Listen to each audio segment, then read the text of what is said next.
You are seeing legislators on their best behavior here. It's early on Friday morning. Is the camera on? Actually, the camera is on. I guess they turned it on at 8 o'clock. I'm sitting down this chair. We'll call this meeting to order, and we're going to start with invocation. Representative Maxwell, please. Father, we do thank you for this morning. Thank you for the just breath of life that you've allowed us to wake up with this morning. Thank you for this institution, this place of government where decisions are made that affect your people. We just pray, Lord, that you would give wisdom, justice, and moderation, Lord, in all that we do. Go with us now this day. In Jesus' name, amen. Thank you. We're missing just one or two. And traffic. Well, Rick had to teach, I think, and so he told me he would be a little late getting here. Beg pardon?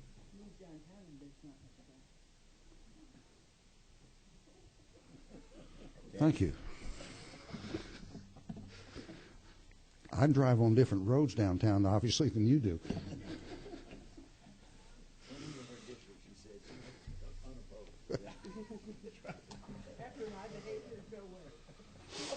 Oh, this may be a long morning, folks.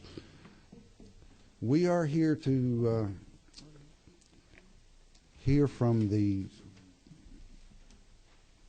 retirement systems, from DECAL, and anybody else? And the Office of Student Accountability, Achievement.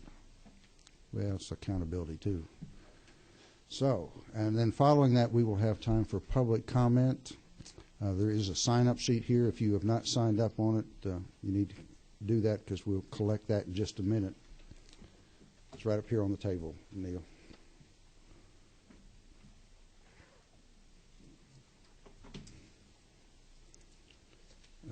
All members have a copy of the tracking sheet. Okay. In that case, we will start. Who's up first? Steve Boyers from the Teacher Retirement System. You can go to the table or you can go to the podium over here, whichever you're more comfortable at.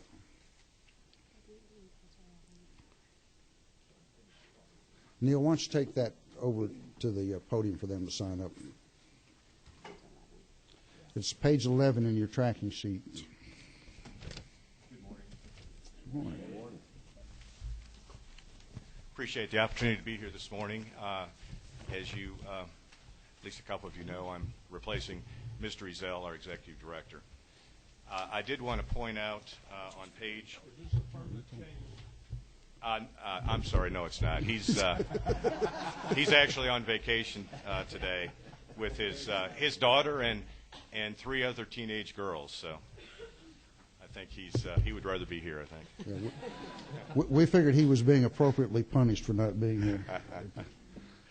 But I'd like to draw your attention to page 11 of the tracking sheet, to the item that's referred to as local floor and COLA. That is the state funding that the teacher retirement receives every year as a pass-through to less than 100 retirees now who retired originally from local retirement systems, Atlantic City Schools, Fulton County Schools, Chatham, and Rome County. And this is to pay for their COLA and also for a minimum retirement benefit. Now, actually, 90% of these retirees are over 85 years of age. So we do see this number reducing every year just simply because these retired teachers are passing away. And so we're actually looking at a pretty significant reduction that we've projected for this year down to the $793,000. Yes. If I may, Mr. Chairman. A couple of years ago, actually it's been longer than that, we passed a bill that increased their retirement income, I think it was, to sort of bring them up on a par with those with others in their time frame. How are they doing, quite frankly, in terms of their retirement pay as compared to others? Yeah, I think, if I may, I believe that was involving teachers who retired Prior to 70? Prior to 76, and there was actually a couple different time frames involved there. It's been We did 2 of those. yeah, it's been a number of years. It wasn't specifically addressing these people, but I know that was a significant increase for these retirees who, I think in that case, at that time, a high percentage of those retirees were over 85 years of age. Yeah. So it's been very beneficial to them. I don't have any statistics on that at all. If there's anything that you'd like me to follow up on in regards to that, I'd be glad to. They're being well cared for. They're being well cared for. They're receiving their benefit, their increased benefit, every month by the first of the month. They're being well taken care of. Thank you. Any other questions? Is there anything else that you'd like me to update you on? I certainly I can mention that the assets of the system continue to grow. We took a pretty big hit along with everybody else a couple of years ago, and we've seen some pretty significant appreciation over the last couple of years, and particularly since our published information, which was through June 30th of 2010, we've seen about a 15% increase in our assets. We're actually up through January up to about $53 billion in assets. Go ahead. I'm sorry. I was just going to ask, we dropped below 100% funding. That's correct. Where are we now? We are at 87% funding, which is still a very well-funded retirement system. I've read some information this week from a rating service that indicated that they considered anything above 70% a well-funded retirement system. Kathy, did you have a question? I do have a question just about the logistics of what happens to a teacher paying into the retirement system when they go from a full-time job to a half-time job. Right. Well, if a teacher works less, if a okay, let me back up a little bit. Less than half-time, a teacher is not a member of the teacher's retirement system, so they don't contribute or receive any retirement service. If they work half-time or more, they do contribute and receive creditable service towards retirement. So less than half-time, they don't, but more than half-time, they actually contribute and earn retirement credit. And what's half-time? Well, it does depend on the job, but many jobs it would be considered 40 hours a week, so 20 hours or more. That's not necessarily across the board, but we really don't like to refer to the number of hours because there can be some differences, but I think in many cases, most cases, it's considered 40 hours. Thanks. Representative Coleman? Yeah. 9 years ago, we were over 100% funded. That's and correct. We took 1% to balance the budget. Is that not correct? I don't want to put words in your mouth, but is that not correct? Are you referring to for the general fund, we took that 1% that the state contributed. Now that we're underfunded, we understood at that time we were told that would be put back. Has that been put back? No. No, Okay. not to my knowledge. And we're 85% funded? 87%. Okay. And isn't it true that you said, I want to be sure that Representative asked, if they work full time and they've already retired, they can come back, they get nothing in the retirement. Is that true? They can contribute no more. Is that not true? If a teacher retires and join their retirement and have 30 years, they can come back and work. That's one thing we were talking about over here. They draw no more retirement. They can't add to it. Not unless they rescind their retirement. But I mean, yeah, they have to stop again. But if they draw their retirement and return to work, they get nothing. That's correct. And they can return full time, okay. They don't get any more Any retirement more retirement, credit. right, okay. Correct. Because that's what And they have to be retired or they have to be out of work for 1 year. 1 to year, be able yes, to sir, return. yes, sir. And that's a contract thing. Yeah, that's the law that was The passed law, a yeah. couple Right. years ago. Representative Maxwell? I was sort of touching on what Representative Coleman and Representative Ash was asking. We did pass that bill 3 or 4 years ago to allow back to work for certain groups of retired teachers, I think it was. Did you know how many of them have taken advantage of that? Still have a few questions come along every once in a while about somebody wanting a back to work bill for this group or a back to work bill for that group, and I pretty much told them I think I'm done with back to work. But no, we got people looking for work right now. But how many? I don't have that number that specifically relates to the group that may have been exactly affected by that legislation. I could see what I could come up with. But it was. I do know that we track everybody that comes back to work, and that would a retiree that comes back to work, and they could be actually working less than half-time, so it's all retirees coming back to work. And now we do rely upon the employers to report that to us, but we have a system that tracks it. And that was, our system had showed that there were 8,000 retirees that had come back to work, but that's not coming back to work full-time necessarily. They may be working less than half-time, for instance. Okay, well, that's a good number. Thank you, Steve. Any other questions? Well, I appreciate your time. And We thank appreciate you being here. Thank you.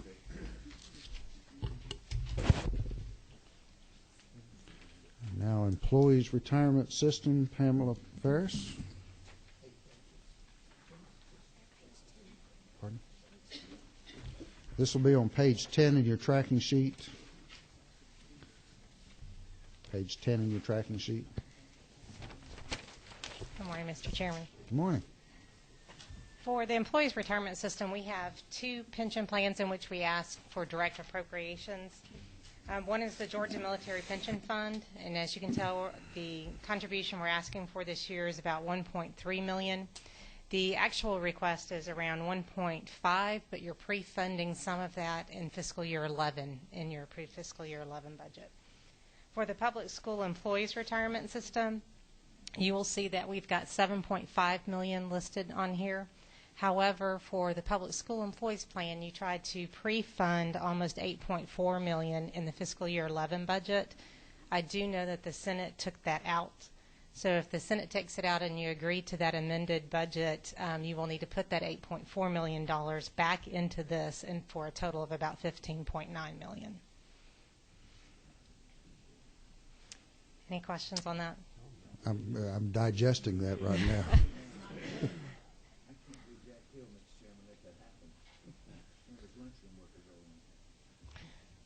No comment. I'm not sure where we stand on that. Their plan was to put it in debt service, to roll the funding over to FY12 so it would go into the base. I think they have the intentions of funding it, but funding it in 12, so the money goes into the base. Otherwise, Okay. we'll be back in FY13 trying to add the same amount of money. I don't understand that. What's the difference between the base and putting it in? It's put it in, took the money out of 11 and put it into debt service, and then, so it's there, you take it back out of debt service and fund it in FY12. That gives me a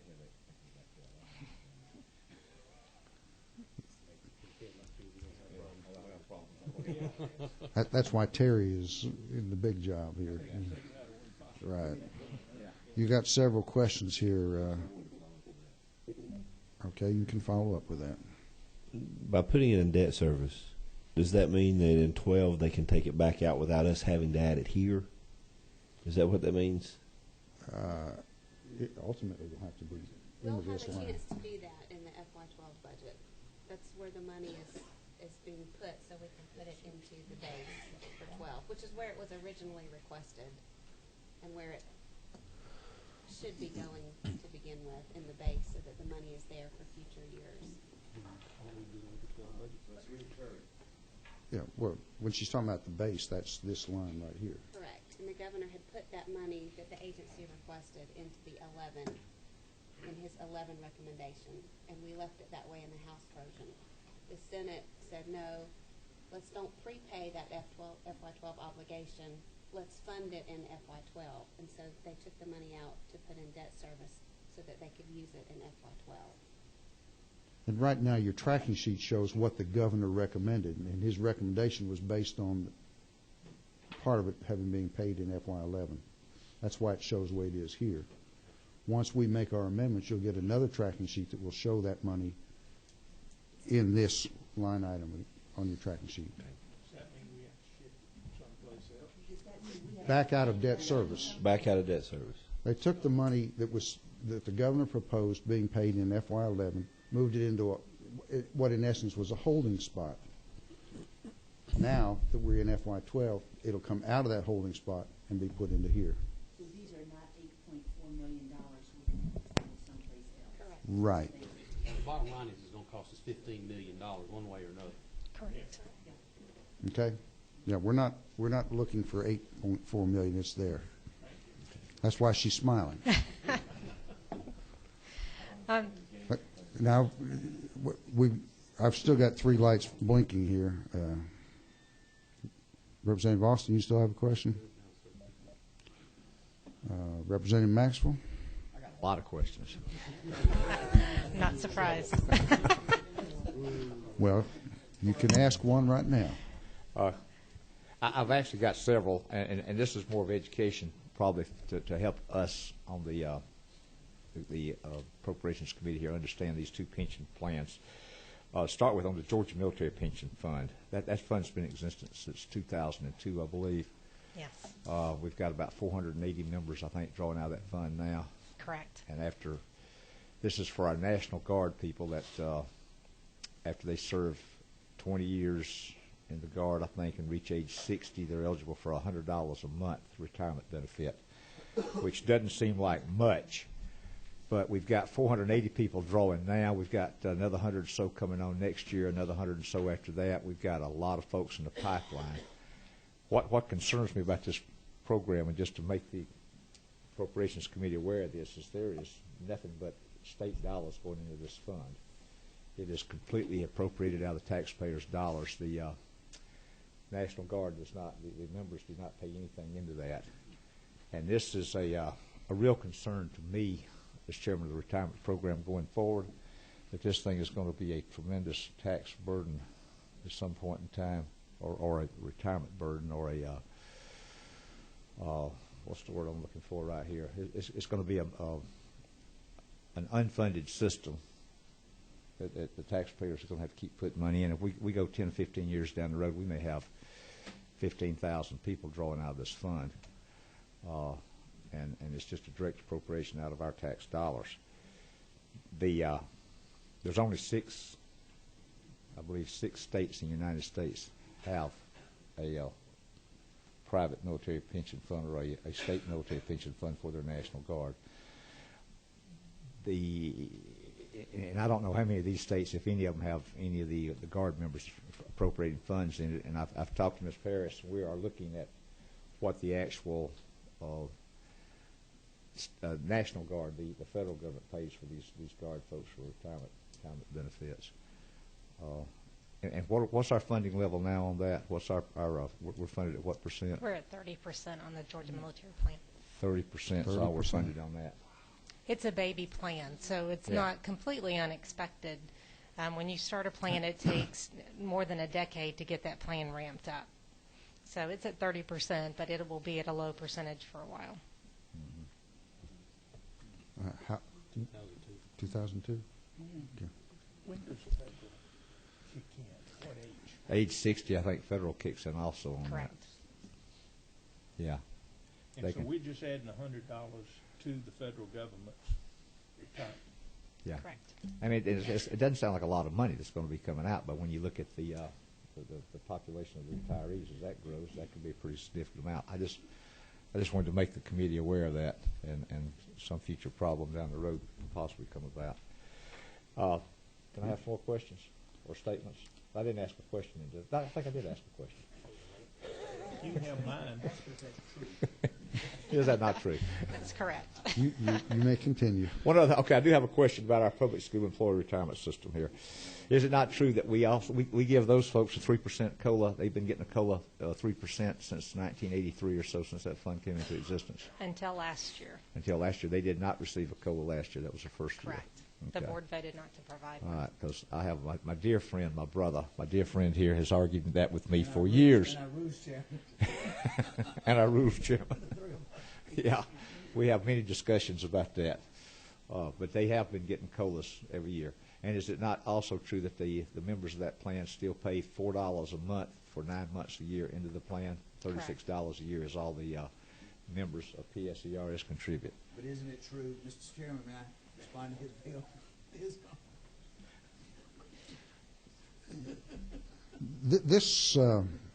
This meeting is not to debate the merits of that We're not. retirement plan, which No. I've been wanting some of it's that. the funding of it that we're here to discuss this This is morning. about funding. Isn't it true that we have a bill that pretend to raise that to $10? You haven't seen it, but there is it. She don't know. Because I can't get it out. I'm sorry, Mr. Chairman. I love it. All right, now, Brooks, I was a lunchroom worker for 20. I'm going to turn your microphone off. I'm through, Mr. Chairman. I'm through. Thank you, Mr. Matt. You're welcome.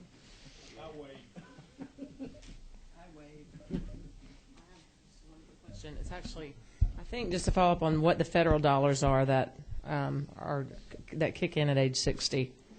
This is for the pension, military pension. I don't know what that is because the federal government administers that plan, so they do all the funding themselves. I'd have to reach out and find out. And it's based on the rank of the individual. Okay. Time of retirement. Are they in jeopardy with the budget cut?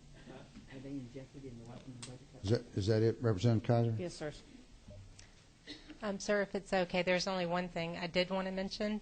We do not ask for direct appropriations for the employees' retirement system, the legislators' retirement system, or the judicial retirement system. However, we do ask for a percentage of each person's pay from the employer for these pension plans. And for the first time in about 7 years, we're asking for an increase amount. So just thought I'd let everyone know. For the employees' retirement system, it's increasing by 1.22% per employee. For LRS, there is no change, but for the judicial retirement system, it's 0.05%. So there's a slight increase on both of those. And that's the employee's contribution. The employer's contribution. Okay. So you'll see that as line items across everybody's budget in fiscal year 12. Okay, are there any other questions? Questions, not comments? Okay, thank you. Thank you.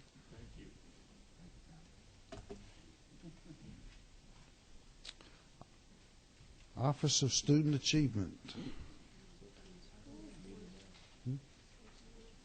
It's on page 1 of 1. Yeah. I don't have a 1 of 1 on mine.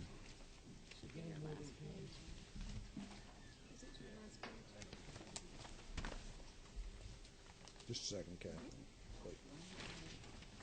I have a page 3 of 2. For everybody else, it's 1 of 1. And then I gave you a full governor's office.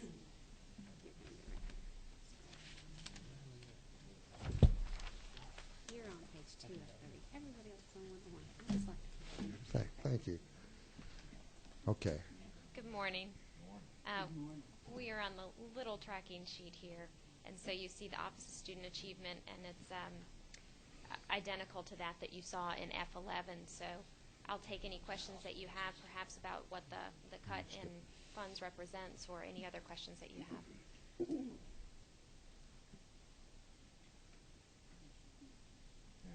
You have a question you want to, okay. and it may not even be appropriate to 12, and I'm not sure what year it is appropriate. As we move to Common Core assessments, in what year will we find that reflected in your budget, and how are you planning to use that national kind of information to work in your area? Common Core assessment is still a few years away. They're obviously working on that in math and language arts at this point in time, and they'll eventually add science into that. But that will become part of the state's accountability system. And so DOE will be on the front end of that for the administration, and OSA will again be on the receiving end of that for the accountability purposes, putting it on the report card, using it for formal accountability, and then more broadly tying that into the national research. So as we get this data system on board and more states begin to implement this common assessment system, we can then begin to compare Georgia in a more meaningful and valid way against other states' performance across the country in a way that we can't now because we don't have that common assessment. And one quick other question. How do we assess kids in Georgia pre-K? And are you involved in that? Georgia pre-K, because those kids are so young, you really can't get into a standardized assessment similar to that you see beginning, well, previously in first grade, now in third grade. So it's more of a survey-based classroom observation instrument that they use in their pre-kindergarten centers, and they go in and they look for specific indicators within classrooms of what aligns well to pre-kindergarten instruction. And I'm sure that Commissioner Cagle Something can called speak a class little or bit something, more. I think it is. Class is going to play a very strong role in Race to the Top. So class is an evaluation instrument that's widely used from pre-kindergarten up until 5th grade. And so part of Race to the Top, we recognize that while we talk about AYP challenges in middle and high school especially, those challenges didn't arise overnight. And so we really need to get down into our feeder patterns, beginning with our pre-K centers, and look at the instruction that those kids get from pre-kindergarten through. And class then will be the evaluation instrument that's used in a lot of those places through Race to the Top funding. And how does OSA get involved in all this? OSA's role in that perspective is research and evaluation. So we have a lot of ideas in Race to the Top. This is emerging research. You know, this is all the ideas within Race to the Top are things that people are talking about very widely, but there's not a strong experience base. And so we're going to be measuring each of those initiatives very carefully to see which demonstrate effectiveness, which have potential to be scaled, so that when we get to the end of the grant, we have a very clear body of research that says this might be something to potential to scale across the state, especially in your role if it comes to legislating something. We then have some empirical evidence on which to base those decisions. And so as we're being asked to base a decision on half-day versus full day, do you have the research to help us understand what that means to student learning? We can get into some research. There are challenges there because those kids are so young that you don't, at this point anyway, have the empirical research that you would have with older children. Do we study how many words they have when they leave the program? I mean, what kinds of things do we look at? Language seems pretty important to me. Language is very important, and I'm going to allow Commissioner Cagle to answer some of those questions. But really the observation that's been used at this point in time is really more an observation of classroom and how much time is devoted to, for example, mathematics learning principles within the course of a day. That Porter somebody study. Exactly. Okay. 23 is Representative Amerson. This subject gets a little touchy with certain people, but in collecting the database, and we are attempting to track a student all the way through, is there a code for the teachers involved with that student along the way? Yes, we are in the process of establishing what we call the business rules for that right now. Teachers are associated with particular kids, and part of the evaluation system that will be comprehensive is to be able to look at the student achievement of particular students linked to their teachers of instruction. It's actually a very complicated thing to do. Many of you have education experience, and you know that there are changes in schedules all the time. So, for example, if I enrolled in, say, a Math 1 or an Algebra 1 course, and then the class got too big and I had to change my schedule for some reason and I got assigned to another teacher, you have 2 teachers of record there. How do you clean up that data? At the elementary level, we have a lot of pull-out classes, so you may have been responsible for me 3 days a week, and then 2 days a week I had to have some remedial instruction or gifted instruction. How do you hold me accountable for 60% of the time and someone else 40% of the time? Those sorts of things. So it's a very complicated set of issues, but we are well down that road. We have some funding from the Gates Foundation to establish those business rules, and that's actually being done in collaboration with 4 other states, so that we hope there's some momentum there in having 5 states with similar rules that then can sort of set that policy landscape for other states as well. It's very much in progress. Thank you very much. Who are the other states? I need to get back with you on that. I don't have them off the top of my head. Okay. Representative Coleman.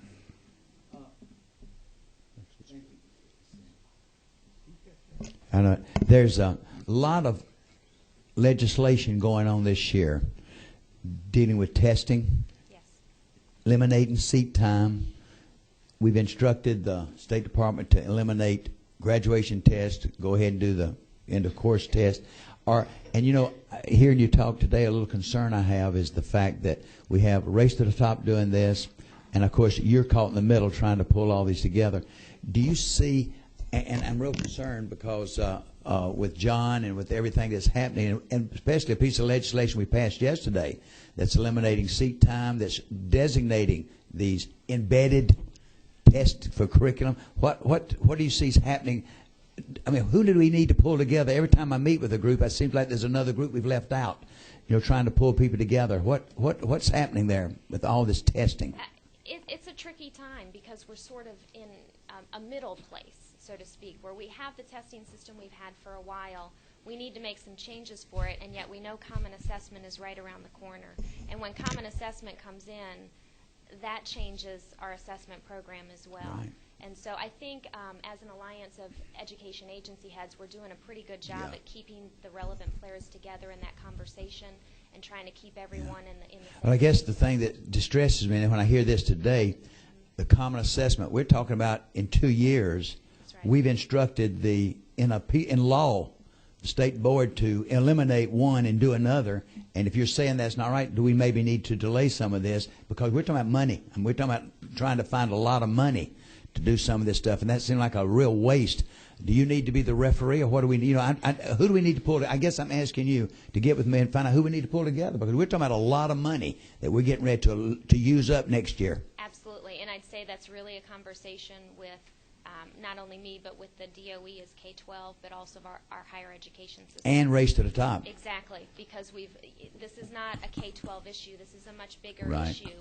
When you look at admission policies to technical college system and the university system, all of those folks have to be talking together. And I hope they are, because I've been told 3 different things about tests we're doing, so thank you. I'm glad you're, because that scares me that if we're going to drop millions here and then turn around just like the math. We bought all these textbooks, and now we're saying, ooh, we should maybe not. You know, that concerns me. Thank you. Right.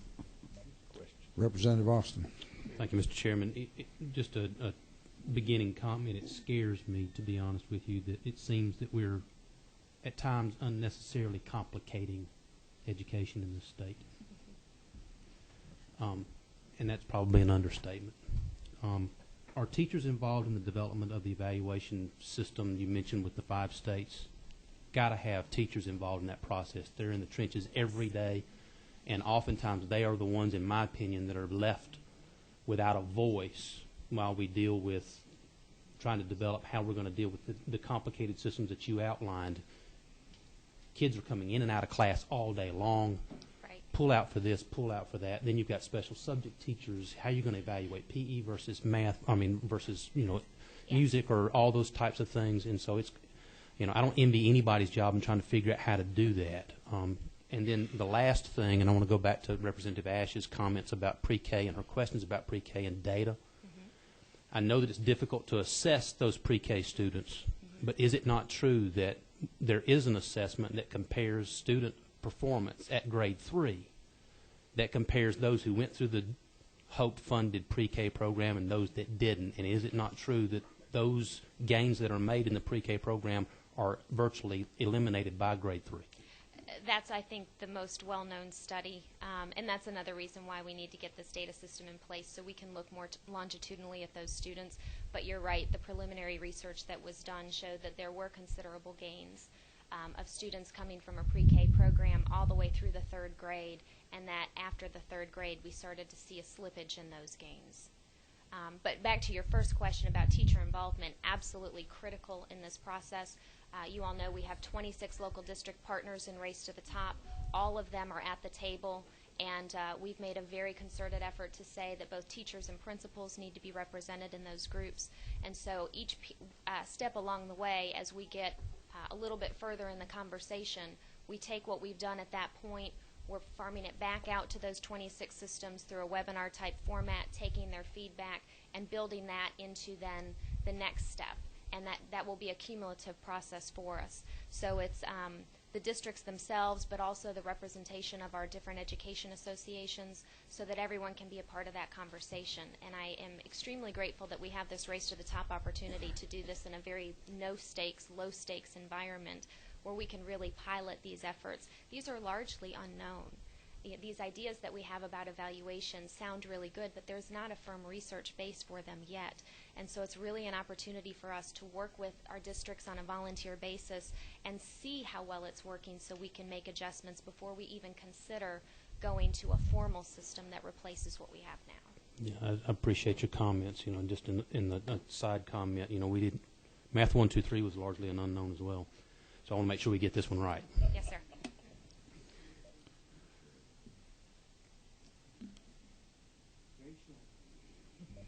Okay. Mr. Chairman and Mr. Chairman, would it be appropriate for us to ask Kathleen to get together with Amy Mast and other folks in the Alliance to put together a briefing for us about how testing is evolving with Race to the Top, with the Common Core? I think that's and of course that is a function of the education committee. I think you know, I've tried to be very patient this morning as we have strayed quite a bit of the time from the funding issues that we're here to discuss. It has been good discussion, and I think. Is it not true, Mr. Chairman, that I'm worried Somewhat. about how we're going to fund this over the next 10 years when we have all these changes going on without any knowledge of what's happening? It's a funding issue. I would assume that you speak the truth. Thank you very much. Okay. Do you have more, or are you? Not unless you do, sir. I think that's fine. Thank you. Okay. Thank you.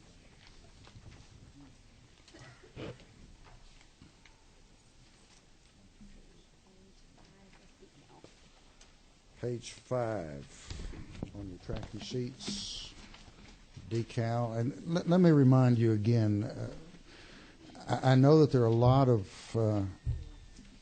emotions and a lot of concerns about where we're going with pre-K. As we listen to the discussions now, let's be sure that we focus on the issues that we're here for this morning. Thank you, Mr. Chairman. Welcome. Thank you very much, members of the committee. Good morning. Thank you for having us here. If you have not met, well, you have, because you presented at the last one, haven't you? That's right. I did. And I think I've Relatively met new in this position. But everyone on the committee personally at one point or another, and been able to introduce myself in the new role. So thank you again for the time that you've afforded me to do that. We'll be presenting on our FY 2012 budget on page 5 of the House tracking document. Before I start, I will say that the tracking document has one item on there that is apt to change that I will come back to. I'm going to present it as is, and then we'll come back to discuss the governor's proposal and how that impacts that line item. In the child care services area, item 21.1.1, 21.1.2, 21.1.3, those are adjustments that were required of every agency by the Office of Planning and Budget, and they were in the areas of telecommunications, workers' compensation, and employee retirement. We also offered full reductions as requested by the Governor's Office in the amount of 10% in items number 21.1.4. In that one, we used USDA federal funds for one attorney position because that position is primarily assigned to doing USDA work. In item 21.1.5, we also eliminated one filled IT position. In the pre-K program, item 21.3.1 and 21.3.2, those again were cuts that were required of every agency by OPB in the areas of workers' compensation and retirement. And then in quality initiatives, item 21.4.1, that reflects a reduction in federal ARA funding. That was planned for very well and will not impact our ongoing operations. Now, with your permission, Mr. Chairman, I'll go back and revisit item 21.3.3, the reduction in lottery funding. As all of you are aware, the Governor has been working very diligently and collaboratively with the leadership of the House and Senate to determine how to allocate the scarce resources of the lottery. This discussion is very difficult to have without context, and the context being that the money available is a zero-sum game, and so you end up with taking away from one or the other from the HOPE program or the pre-K program, and we feel as though at this point the Governor has come up with a good solution in very difficult decisions. The proposal is for a cut of $54.5 million overall, and that is in the document that you see, the highlights of the proposed changes, and I'll just run through that and be glad to answer questions as we go. It includes a 4-hour instructional day, and that is a cut from a 6.5-hour instructional day currently. That will yield a savings of $66 million. That funding also includes a 5.5-hour day for teachers, allowing them 1.5 hours of planning time. That planning time being used both for planning for classes, entering information regarding the children's performance in class, as well as allowing us an opportunity to train in areas of needed improvements in quality. The proposal also includes an addition of 5,000 slots. That is at a cost of approximately $15 million. That would put us at 89,000 slots overall. The next item is the elimination of transition coaches. That's 112 positions statewide at a savings of $9.25 million. The next item is the elimination of the Governor's pre-K book. That is at a savings of $0.5 million. The next item is reduction of training and experience for school system pre-K teachers. That's at a savings of $6 million. We added additional money for the new startup classes that will be required to add the 5,000 additional slots. That's in the amount of $1.6 million. We added an additional $1 million in the area of transportation, and that is to offset, not fully fund, but to offset some of the additional expenses that may be incurred by programs in transporting children at alternate schedules.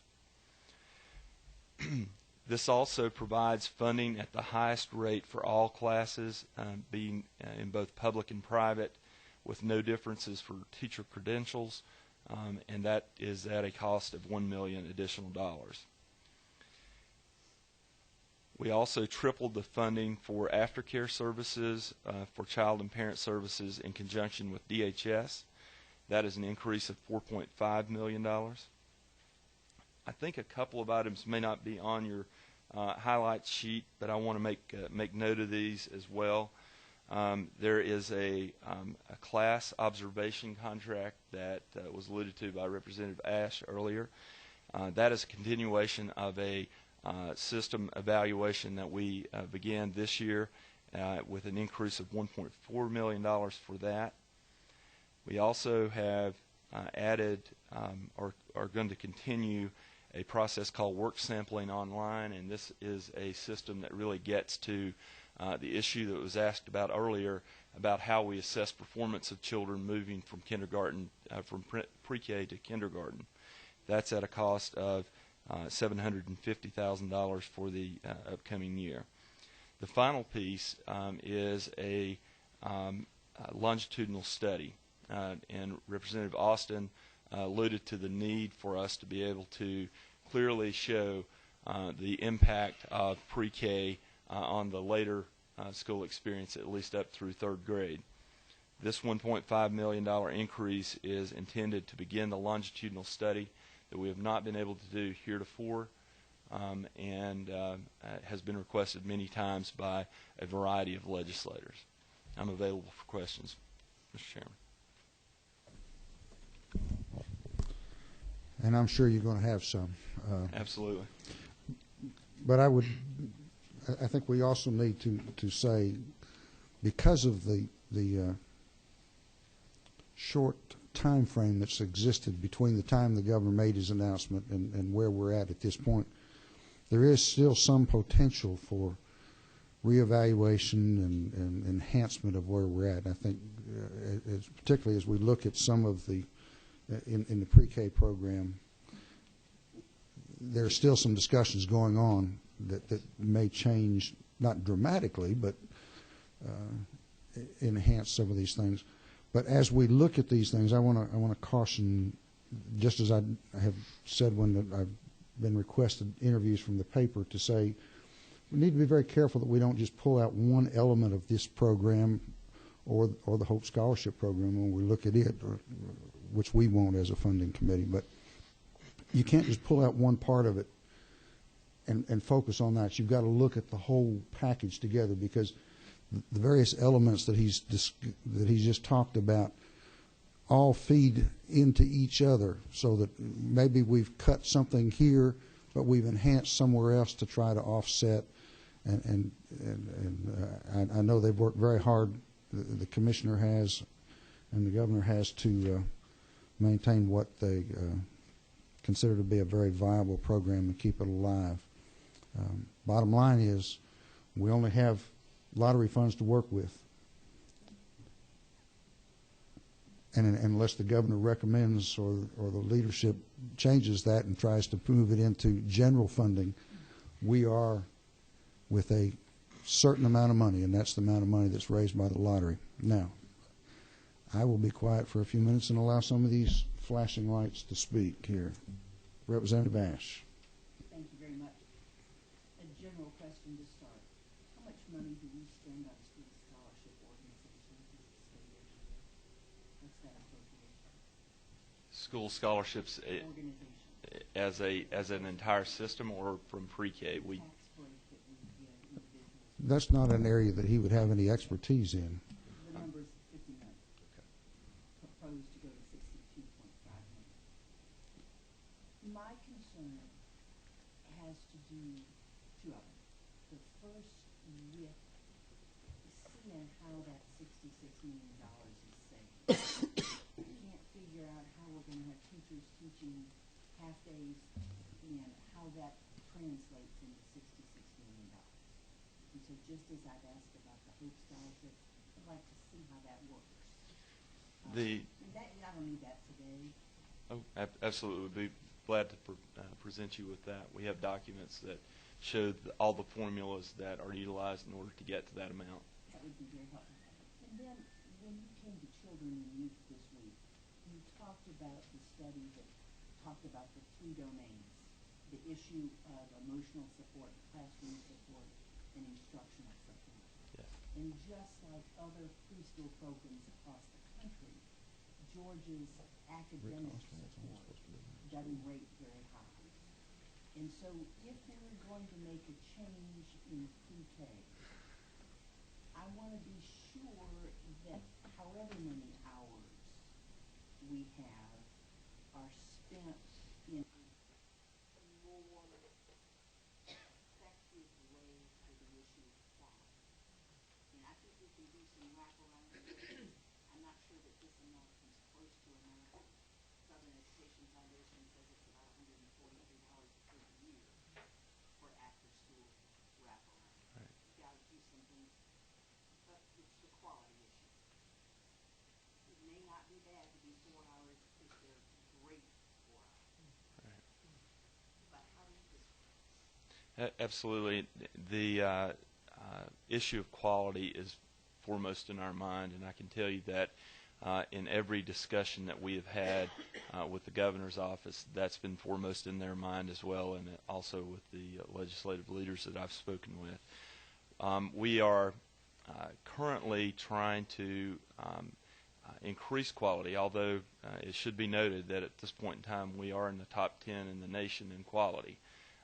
But we are continually, even at this point, trying to improve quality, and that is partly done through our class observations, the empirical instrument that was spoken about earlier, and what we do with that is actually go into each and every classroom in the state, take a look at the instruction, not just the teacher's instruction, but the entire instructional environment in the classroom, and we develop a set of feedback, and we come back and talk with both the teacher and the administrator at the program to assure that they understand the areas of support that they need and where they can get additional help in doing that. So we have many programs in our quality area that provide for additional training, for credentialing, and that's the way that we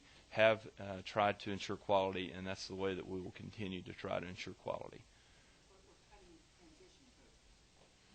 Yes, and that is, transition coaches are not directly related to the instruction of the children. Transition coaches are positions that are charged with assuring readiness in other areas other than academics for children. And examples of those include immunizations, include the health checks and the screenings and follow-ups that are needed for children so that they're ready and willing to and able to learn when they enter kindergarten. So if we don't have those transition coaches, learning may not be as effective. Well, yes. You have discussed on several occasions some options that you're looking at to try to take care of some of those functions. That ought to be a part of this discussion too, I believe. And, I would preface this by saying, it's not lost on me nor anyone else in the discussion that 112 individuals are behind these cuts. And my heart goes out to them and to the others affected by this. The way that we would offset the loss of these positions is through better collaboration. There are existing funding streams in other departments in state government that are already working on these areas. It's a matter of us sitting down and assuring that there's adequate coverage of all the areas. That needs to be done with public health, and I've begun those conversations with the leadership. It needs to be done with our Head Start program, which provides a lot of these wraparound services. It can also be done with DOE through Title I funds. And there are individuals in school systems already around the state that are charged with very similar functions. So although we would prefer to have transition coaches in the best of all possible worlds to do this work for us, in budget times such as this, I think you've got to approach this from a realistic perspective. And in doing so, if we lose those, the very best we can do for students and families across the state is to step up and assure the best collaboration possible so that we can best utilize the existing resources in a way that gets us there.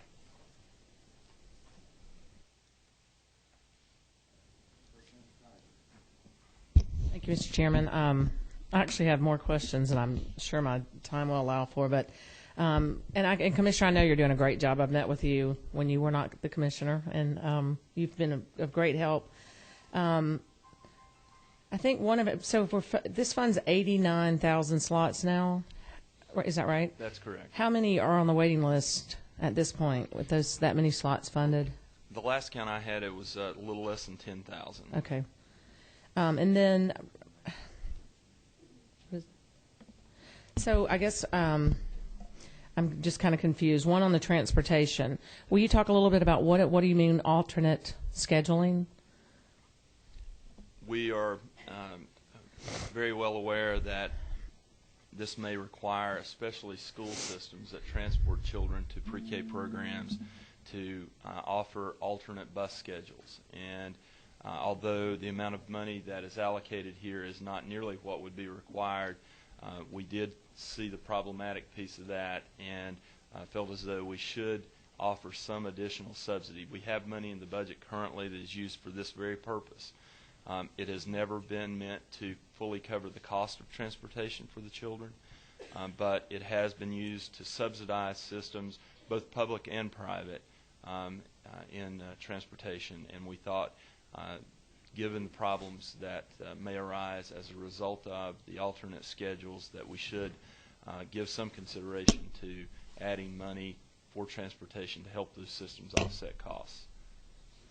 And also, I'm sure that you'll be available to talk outside of this because I have a lot of questions that can't be addressed here. But can you talk a little bit about if your agency is doing anything with the private sector to help with United Way, any collaborative efforts there to help offset some of the cuts? I've actually begun. I've been in office since the 10th of January, and over that time period, I would think I've met more than 150 stakeholders across the state. Some of those meetings include meetings with United Way, with foundations, including the Woodruff Foundation, who's very interested in assisting us in funding early childhood endeavors. And so certainly that's an area that we need to look at. I also think we need to emulate some of the better public-private partnerships that exist across the nation, which involves soliciting those very top-level Fortune 500 companies that are in our communities to come to the table and bring money with them. It is of such economic advantage to companies to have a good workforce, and we have studies that show very clearly that the services provided in pre-K support economic development. Those studies are done by Nobel laureate economists. They're also done by those at the Federal Reserve, people well respected in their fields. So I think that is, it's incumbent upon us to do all we can to bring private investment to the table in this situation. That's impressive in the short period of time you've been there that you're doing that. I appreciate you're looking into that. So my last question is about the instruction time. Is that an increase for teachers, a planning period of an hour and a half? I think that is an increase. No. Okay, Sorry. they're shaking their head no. Okay. And obviously, I was incorrect. But is that something that, because if you're cutting the instructional day, it would seem like you could maybe take. It's the same amount, I'm told. Okay, so if you're cutting the day of instruction, it seems like you could make a minor cut there to add into the day of instruction, an hour for planning, and a half hour added to the instruction. And that's a good idea to be discussed. We have been talking about that. I was speaking with the governor's office yesterday, and that was one of the items that was discussed. And I think, as the chairman said, we are not set in stone on these things and are willing to work to make the very best out of less than optimal situation. Okay, and if you would be open, I'd love to submit a list of questions to you, and then I'll share them with the committee later. Absolutely, and Thank you. any legislator, any stakeholder, I offer that same thing. Yep, thank you. Commissioner, would it not be true a local system or a private provider could offer 4.5 or 5 or 6 hours of instruction? They're just not going to get any more money than what the formula calls for at this point. That is correct, and we, for example, received a call from a school system I think it was yesterday, asking us if it would be okay to utilize Title I funds to continue the 6.5-hour instructional day. We were very excited to say yes, and would more than welcome that, although we know that is a limited resource. But yes, in fact, if a system wanted to utilize the entire amount of funding for instructional day, that would be their option. Representative Neal.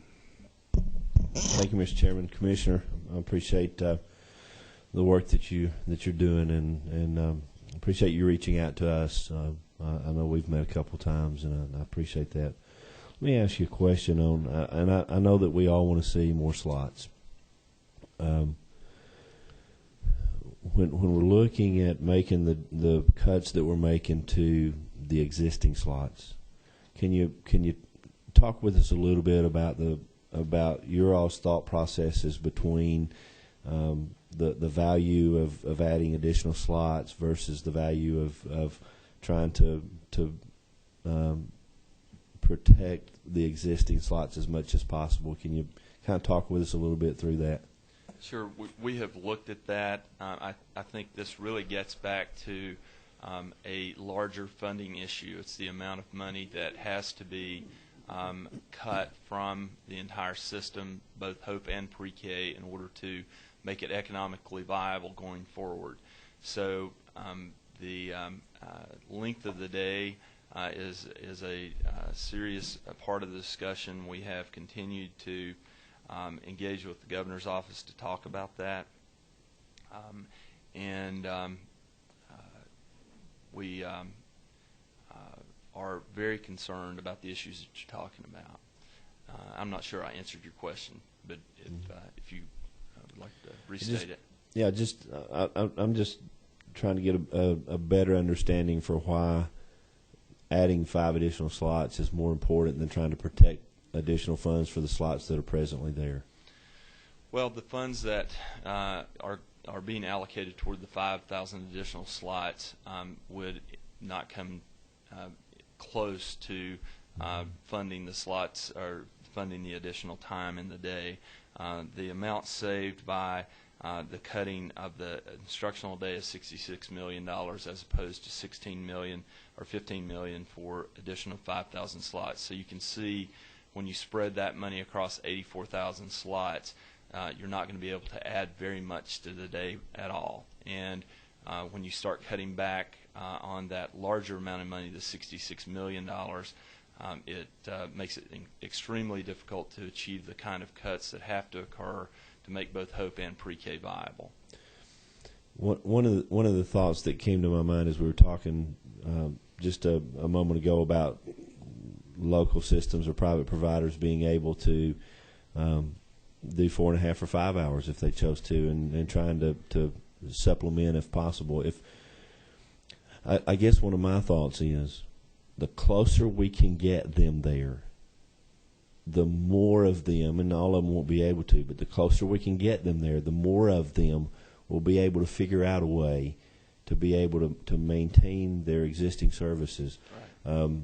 And one of the things that concerns me when you're looking at private providers, especially in a public school, and I'm concerned about it in the public system, but when you're looking at in a public system, you may be able to take that pre-K teacher and the 2.5 hours a day that you've carved off, there may be somewhere else in that school that they can be plugged in for those 2.5 hours, and the school system may have the flexibility to where they can minimize the impact of that. When you get into a private provider that may have 1 or 2 or 3 classes that are pre-K, and now they, instead of having a full-time teacher, they have a part-time teacher, they may have some real difficulty in being able to either keep their qualified teachers that they have or hire a qualified teacher if they need to. And the closer we can get them to being able to provide that full-time opportunity, the more likely they may be able to figure out a way to make it work. And that's just a concern that I have on that. And we do appreciate that. We recognize that because our system is set up in a public-private fashion. I think that's one of the very unique and one of the better things about it. In talking to national partners, they're very impressed by the fact that we do have that set up, because most states have only public schools involved in pre-K. So what we're trying to do, and what I commit to everyone to do, is to sit down with each and every public and private provider to hear their unique individual circumstances and to see what we can do in order to help them. One thing that I can tell you that we are willing to do is, within the broad funding parameters that we get, we will offer maximum flexibility to any provider in order to accomplish what we need to get accomplished. We had a conversation about some systems, some private providers that if they have an even amount of classes, they may try to maybe move a teacher out and then have a teacher offer a 4-hour morning and a 4-hour afternoon, still give them a planning period and give them an extended day contract, possibly working in some areas like that. And certainly those types of things may be something to look at. Interestingly enough, I got a text from Catoosa County School Superintendent about 45 minutes ago. She didn't know that we were meeting this morning, but she's getting a lot of emails, and she sent me a text asking if I had time to talk to her about pre-K. The concern that she mentioned immediately in exchanging a few texts with her was transportation. I drove a school bus for a number of years. I kind of have a little bit interest in the transportation arm. Catoosa County Schools, for example, has 180 pre-K students that ride the school bus to and from, and they ride the route with all of the other elementary school students. So there's not a special route for those pre-K students. A half-time or a 4-hour day now means that those 180 students are going to have to find a way to get those 180 students home or to the daycare or wherever they're. And I know we've added some, and clearly a small percentage of the increase would be my belief. Do you have any thoughts on how systems may be able to maximize these small dollars to help with those transportation costs? I think that's one of the areas that we've got to engage in conversation with the public system about. I don't think my limited knowledge is sufficient to make decisions in this area, although we do recognize from the outset when this began to be discussed that school systems were going to be challenged in their transportation area. I know the chairman's also had contact from superintendents, and the figures that we've gotten are significant. I think in one small school district or a more rural county, the cost was running in the neighborhood of an additional $260,000 a year. So we can extrapolate from that and imagine that this is a considerable amount more for the entire state. The transportation funding that we have had has never been intended to entirely fund the transportation, but yet to offset. And I think that that's just, whatever amount we fund with, it will never be the amount that it costs the systems to fund it. So, Representative Coleman. Thank you, Mr. Clinton. I'm looking forward to meeting. I think we've met, but haven't had a chance to have our conversation. I look forward to it, and I want to assure my chairman that I will invite you to come to the committee, and I let Representative Ash and Representative Morgan ask all the questions they want. But I have a couple of questions I would like to ask.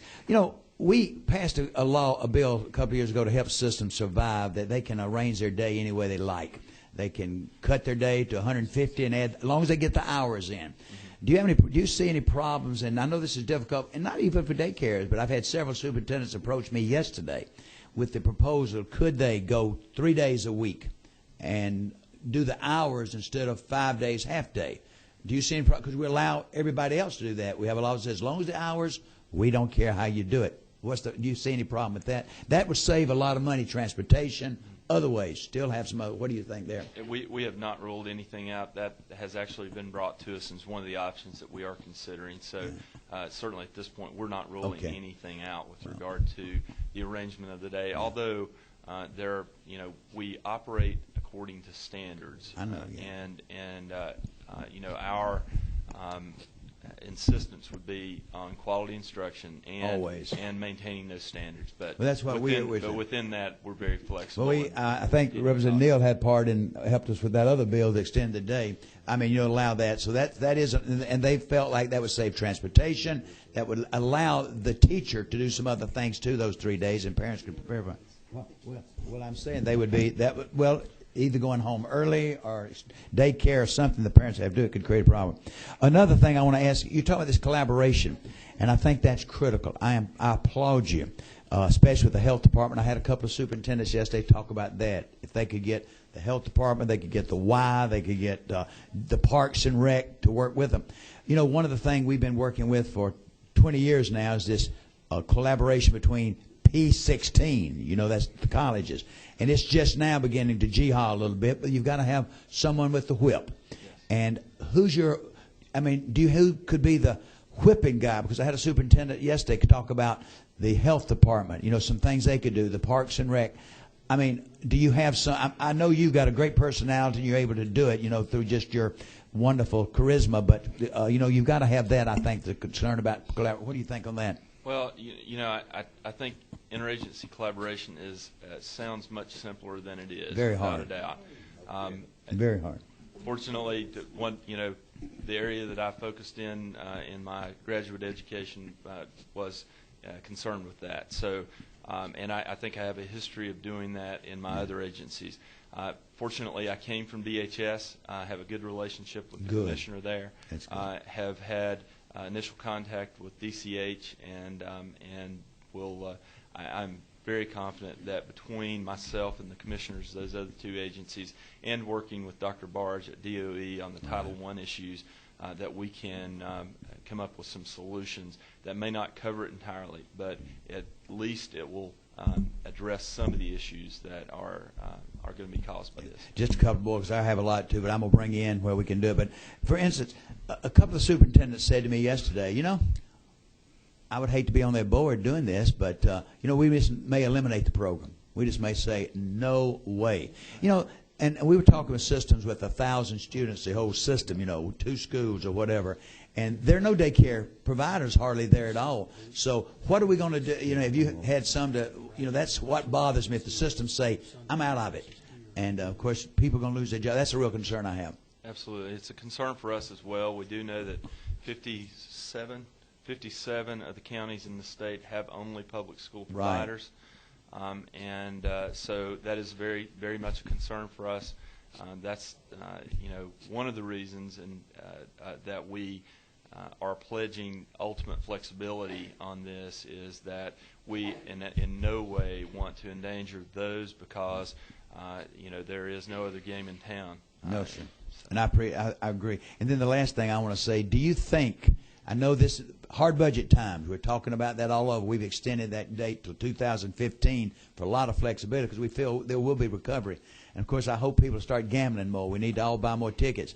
But do you see in your crystal ball that you think we need to be moving back? I hope we're not saying this is a permanent, half day. Is that your goal, to move back as quickly as possible to a full day?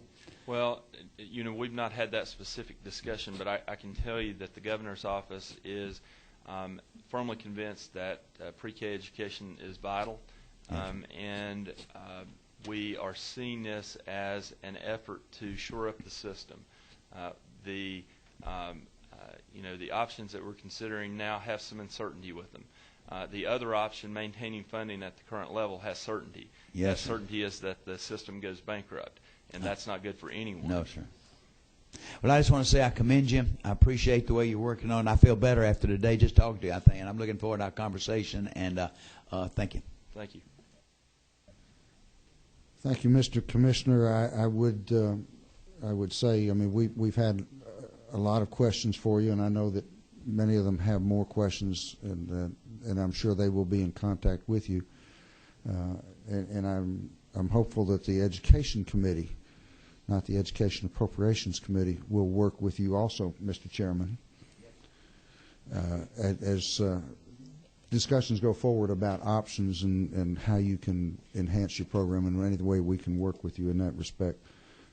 And I'll look forward over the next few days as we look at options about how we can adjust the funding to maximize your ability to perform at the level that you want to be able to do. And I remind members of the committee that we are still locked into whatever the lottery funds are. So unlike some of the other areas that we fund, we can't borrow from this to fill this hole. It all comes out of that one pot. We appreciate you being here. Ladies and gentlemen, what I plan to do next, we have a number of you who have signed up to speak. We've had committee members sitting here drinking water for some time, so we're going to take a short break for them to have just a little interval before we start with the public comment section of it. When we start the public comment section, let me tell you, because there are so many of you, we are going to put a time limit on individuals, and we will enforce that, not because we don't want to hear from you, but we want to give everybody the opportunity. There are a number of you who are from the same area and want to talk on the same thing. I would ask that you coordinate. It is not going to be helpful to have 5 people stand up and say the same thing on the same subject. If 3 or 4 of you want to come to the microphone at the same time and kind of coordinate your remarks, that would be helpful, and we can all hear from everybody and move forward that way. We will take about a 5-minute recess and then start again.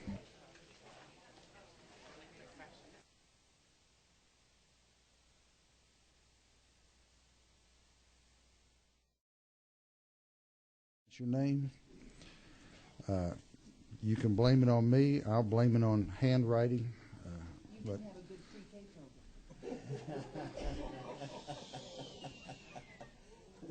Cold-hearted woman. She's like cold-hearted woman. You know, back in yours and my day, nobody went to kindergarten, period. Well, he graduated when he only had 9 grades. What's it? Hey, he moved on when he was ready. Members of the committee, I remind you that you are setting the tone here, and we're hopeful that this will be. We are hopeful that this will be a productive time now.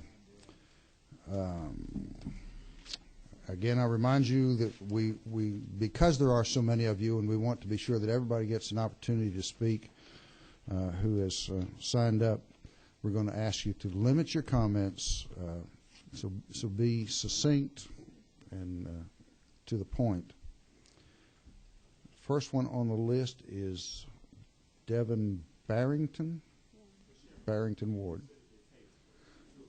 Oh, right. I'm sorry. Yes. We will let that. Let's see. I think we've handed that out to each of you. And that is front and back. I got them right here. Secretary's not doing his job. Rick kept the wall. They are here.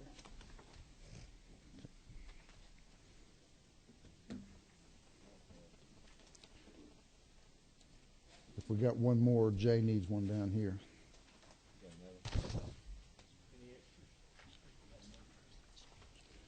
If anybody didn't get one, we'll make copies for you. And, Mr. Chairman, we'll also PDF that to all the members of the committee as well. Okay, they're going to email it to you in PDF form. Okay. Mr. Chairman, thank you very much, and members of the committee. My name is Will Sellers, and sitting to my right is Devin Barrington Ward. Devin is the Executive Director of the Minority Alliance for Child Care and Development Advocates.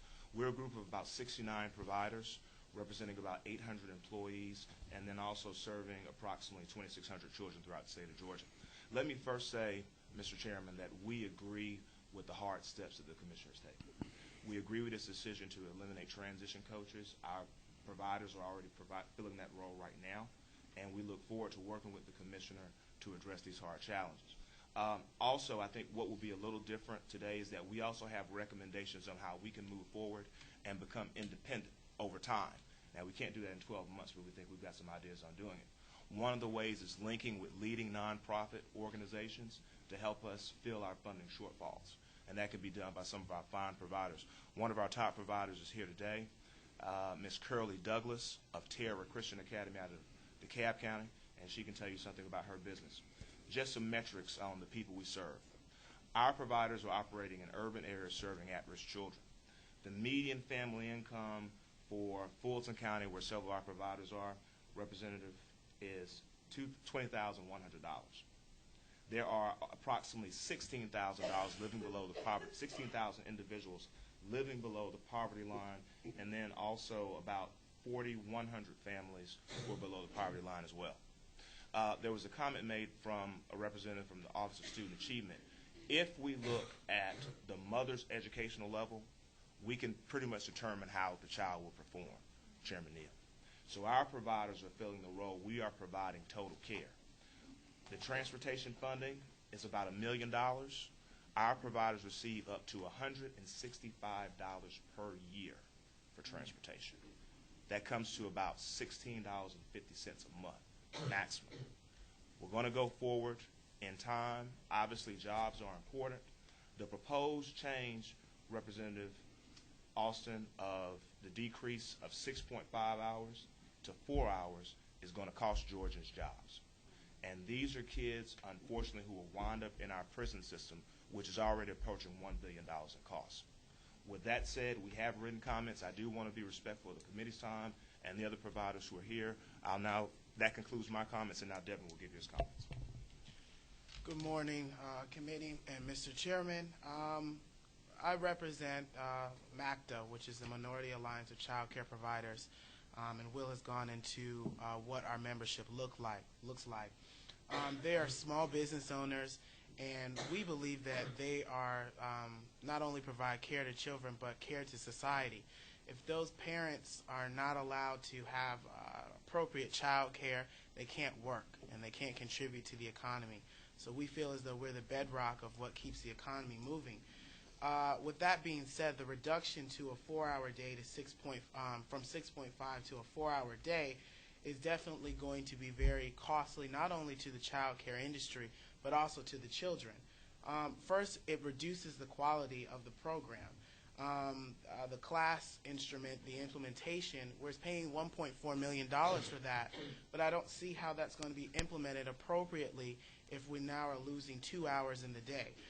The study that Representative Ash spoke about in a committee meeting a couple of days ago was the Freight, Graham, and Porter study, which said that teachers needed to improve the interactions, a number of interactions that they had with their students. We don't see how that's going to be possible if that day is now cut to 4 hours. That's 2.5 hours of interactions that are lost.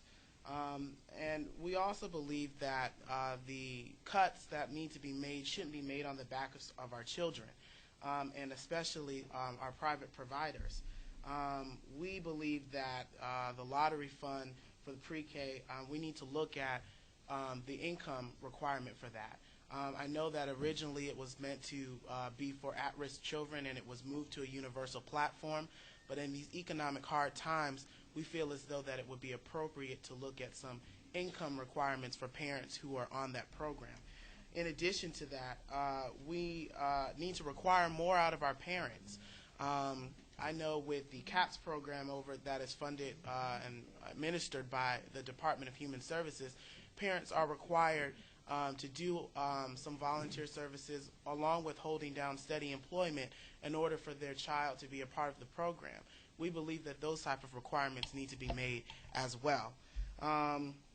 In addition to that, it was said that the commissioner spoke about how public schools were talking about possibly using Title I funds to shore up their budget loss and make up the difference so that they can continue the 6.5-hour day. Private providers don't have that luxury. So we really need to make sure that we look at cuts that are more appropriate than the reduction of educational time and that can continue the 6.5-hour day. With that, I'll close my comments. I appreciate you all extending the opportunity for us to come and address you. Thank you. Thank If you you. don't have any questions, we'll answer any questions that the committee may have at this time. I don't see any. Thank you. Thank you very much. If you don't mind, I may ask this for everybody. I personally agree with the gentleman on the needs-based. I think this should have stayed to be a needs-based program myself. I think that's what it started, and I've always thought it should have been a needs-based program, but that's not what it's turned into being. It's a universal program that I'm really bothered by the fact, I mentioned this to several people when I was talking to them, that it appears to me that the state has taken over trying to be mom and daddy to every child in the state in some of these issues. What are we expecting the parents to do here? I mean, when's the parents going to step up to the plate and we expect them to do something? Mr. Chairman. Yeah. I'm sorry, I didn't mean to Go cut you ahead, off, I'm Mr. Chairman. sorry. The leading providers are already doing that. For parents who are unable to satisfy their portion of the care that the state is allowing them to take advantage of, they're coming to the centers and working. They're coming to the centers and reading books. They're coming to the centers and cleaning up. They're doing that. But that story is not being told. So one of the things that we'd recommend, and I think the chairman of this committee has intimated this, we need to make sure that we reevaluate not only the funding mix, Mr. Chairman, but also the policy mix to see, as a condition for state funding for your child, what can we require the parent to do?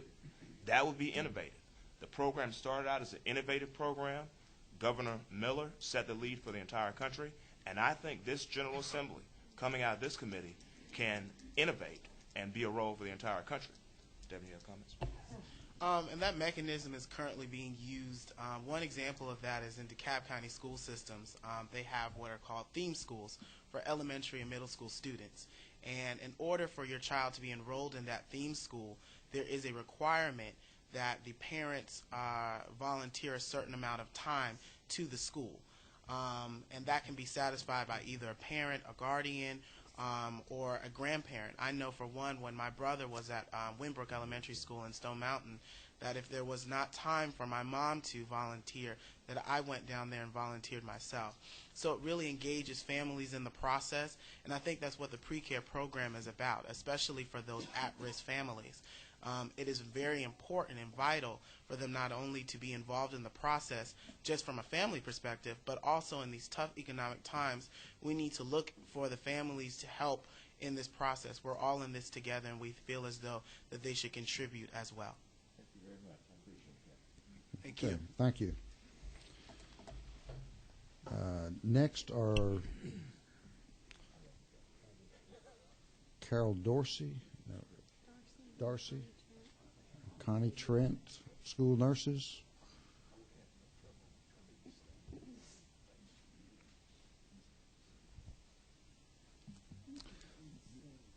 Once we use the podium mic, I think that just right over here. I had it turned off. Can you turn it back? Yeah, it's turned off. Good morning. I'm Carol Darcy, the President-elect with the Georgia Association of School Nurses. We want to thank you for the opportunity to come today and share some of our concerns that we're faced with the budget cuts and school health. And I have two folks here that are going to speak with you about these issues. Hi, my name is Connie Trent. I am the lead nurse in Forsyth County Schools. I have brought with me today also Suzanne Brown, who is a parent advocate for school nursing. I've also prepared just a little one-sheet memo for y'all to have, just to look at. Before school nurses, the chronically ill child stayed at home out of necessity. They did not have a choice. Now that school nurses are there, these children have the benefits of coming to school. In Forsyth County, we have approximately 35,000 students in our school system.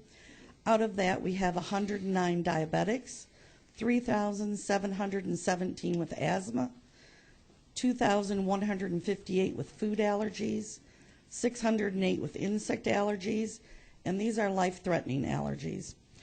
We also have 283 children that have seizure disorder. With the proposed budget cuts of $2 million, that'll be 10% of our budget cut. School nurses are only partially funded from the state. We receive approximately 18% from the state. The rest of it comes from local funding. Our question is, who's going to take care of the kids if the nurses are cut? Many counties right now have lost their school nurses because of cuts in the past. School nurses are professional, licensed professional people. They are not the mom or the bus driver that's sitting in the clinic. No one would go to Walmart and have the checkout person take their appendix out. School nurses do more than just take care of boo-boos. We take care of the health and safety of our students. We administer emergency medications such as EpiPen, albuterol breathing treatments, Diastat, which is rectal Valium, and also insulin and glucagon injections for our students. So for some of our children, we are the only healthcare professional that they see, especially nowadays with everyone feeling the crunch of the economy. Children cannot afford to go to the dentist or to go to the eye doctor or to have their hearing checked. School nurses are doing these screenings. This year in Forsyth County, this year alone, we found one student with glaucoma. We found another student with partially detached retina. And we also took 100 children to local dentists. We have 6 dentists that participated with us to give children free dental care. They had root canals, they got fillings, they had extractions, they even got sealants, teeth cleaning. Some kids have never been to the dentist, and we were able to facilitate that. In a typical day of a school nurse that sees that has 1,000 kids in the school, she can see 50 to 60 students on a regular day. If you go to the doctor's office, a busy day for them is 30 students. So we give you a lot of bang for your buck. Other things school nurses do, we review immunizations to make sure that the schools are in compliance with the state. If they're out of compliance, schools can be fined. So we're also saving money that way. We're giving medication. We're doing treatments for chronically ill students. We're doing tube feedings, catheterizations for these kids. If school nurses are not there, and some counties have lost their school nurses, it's the teachers and secretaries doing these procedures that really can have severe implications. I want to be brief. Georgia, well, I think it's a great place to live. We are lagging for our students.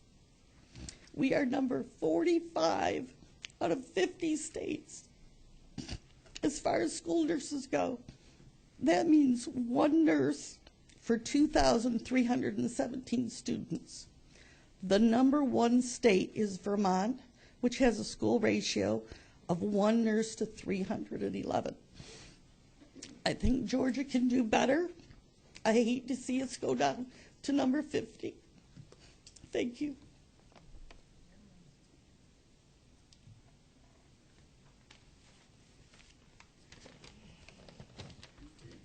My name is Suzanne Brown, and I'm the parent of a child that has a severe food allergy. Our school nurses must stay in our schools to provide the sometimes life-saving medical care our children need. If my daughter suffers anaphylactic reaction at school, the nurse administers the life-saving shot of epinephrine. Without the quick response by a licensed nurse, my daughter could die. If you allow cuts to the school nurses, the responsibility then falls onto our teachers. I will have to rely on her teacher to recognize the signs and symptoms of anaphylaxis. My daughter could initially present with a rash and stomach upset and then progress to severe swelling and difficulty breathing without anyone realizing what's happening. Her teacher could mistakenly think there's nothing serious going on because she's not trained medically. We relocated to Georgia, specifically to Forsyth County, because they had full-time nurses. My daughter had an allergic reaction in her school in Florida. They did not have a nurse.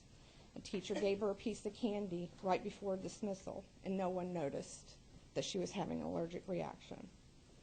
By the time I arrived, which was about 5 minutes later, my daughter was suffering an anaphylactic reaction. I had to administer her medications. It was pure chaos and confusion. No child, no parent, no teacher should go through that. 23 children should not observe a child fighting for their life.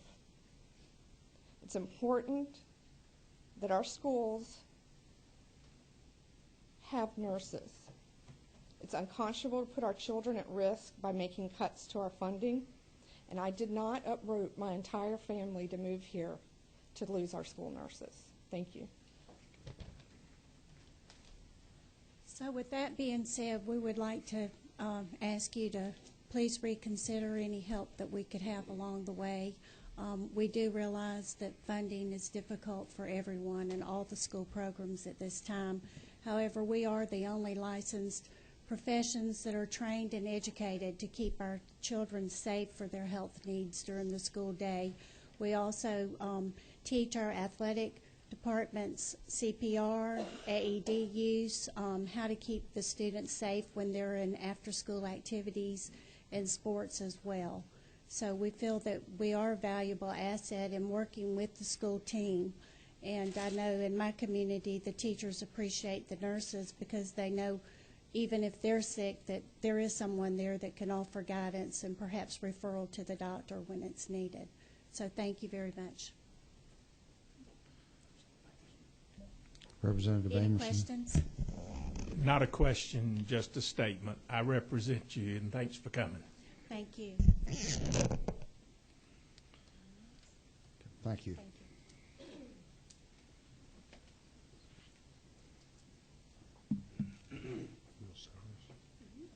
Will Sellers. Okay. That's right. Jill Hay.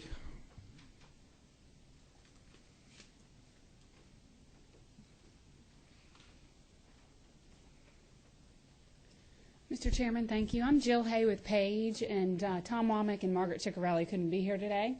They're out of town and asked me to come deliver the statement from Page on the pre-K cuts.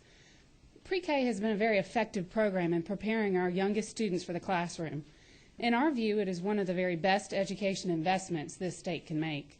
Georgia is rightfully applauded as one of the leading states in the nation in early childhood education because of our pre-K program. Governor Deal noted recently that our state is statistically challenged. He certainly meant, among other things, that a high percentage of our youngest children face serious socioeconomic challenges, challenges that can be mitigated by a quality pre-K program. We ask that the legislature reconsider shortening the school day for these, our youngest students, many of whom can benefit from all the contact time that they can get. Shortening the school day for pre-K will also pose transportation difficulties for both schools and parents, difficulties that will require already revenue-strapped school systems to strain even more to come up with financial resources. Parents, too, will be forced to address the transportation issues and fill the gap of that additional time.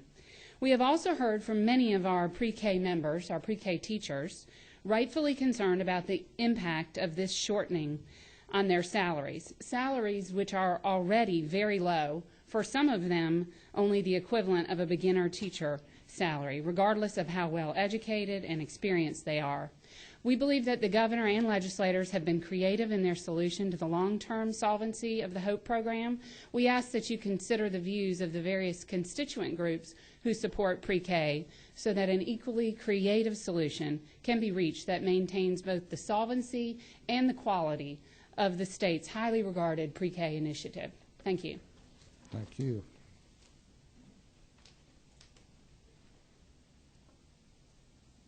Emily Cunningham. Hello. Thank you, Mr. Chairman and committee, for allowing me to be able to speak today. My name is Emily Cunningham, and for the past 2 years, I've had the honor to be a Georgia pre-K teacher. I am here today because of concerns that I have about the proposal to shorten the pre-K instructional day. If the day is amended to 4 hours, it will negatively impact the program in the following ways. 1, decreased quality of instructors and a limited pool of applicants. Here is my situation as an example. I have a master's degree in early childhood education and 4 years of teaching experience. After such a large reduction in salary, payment of child care costs, and the rising cost of gasoline, I will no longer be able to afford to teach in the Georgia pre-K program and will have to seek employment elsewhere. Many of my peers are in similar situations and will also not be able to support their families on this reduced salary. Many are already investigating other employment opportunities. Number 2, decreased quality of instruction. Under the current curriculum, I have 10 major components that I am required to include in my daily lesson plans. With the instructional day being reduced to 4 hours, students' exposure time in each area will be reduced by approximately 1/3. This may not sound like much, but for a 4-year-old, it really only allows me time to introduce the subject to them. They will not have time that is essential for hands-on interaction and reinforcement for the skills that are being taught. Number 3, potential reduction in number of children served in pre-K. There is a statistically sound possibility that fewer children will benefit from the Georgia pre-K program under a 4-hour day than currently are served with the 6.5-hour day for the following reasons. Reduction in provider fees may cause providers to withdraw from the program completely, causing a reduction in slots available. That problem is compounded by issues for parents regarding transportation, daycare fees, and arrangements. I'm here today for my students, to be a voice for them, not just for my pre-K children, but for all the pre-K children across the state of Georgia, the teachers and the assistant teachers who work so hard every day to give these children a future. Thank you again for your time. Thank you. Michelle Kreider and Margaret Ross.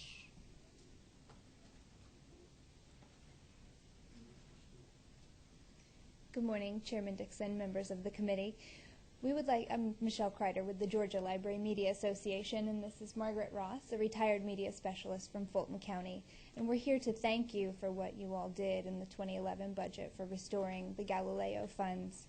And we were also pleased on Wednesday to hear that the DOE finds it an important tool and intends to look for the funds to reallocate more towards the Galileo contracts. GLMA's reasons for requesting the restoration of funds on Galileo haven't changed since we talked to you a few weeks ago. We thank you for engaging with the members, and we appreciate your consideration of carrying forward the restoration in the 2012 budget. We're here for any questions, and Margaret may have some comments. Do you have any questions? Yes, Representative Ash. I have a quick question about when it is a public school providing pre-K. How does the Media Center get involved in supporting the program of that pre-K? It's an interesting question since the program is funded separately through the lottery funds and not in the K-12 budget.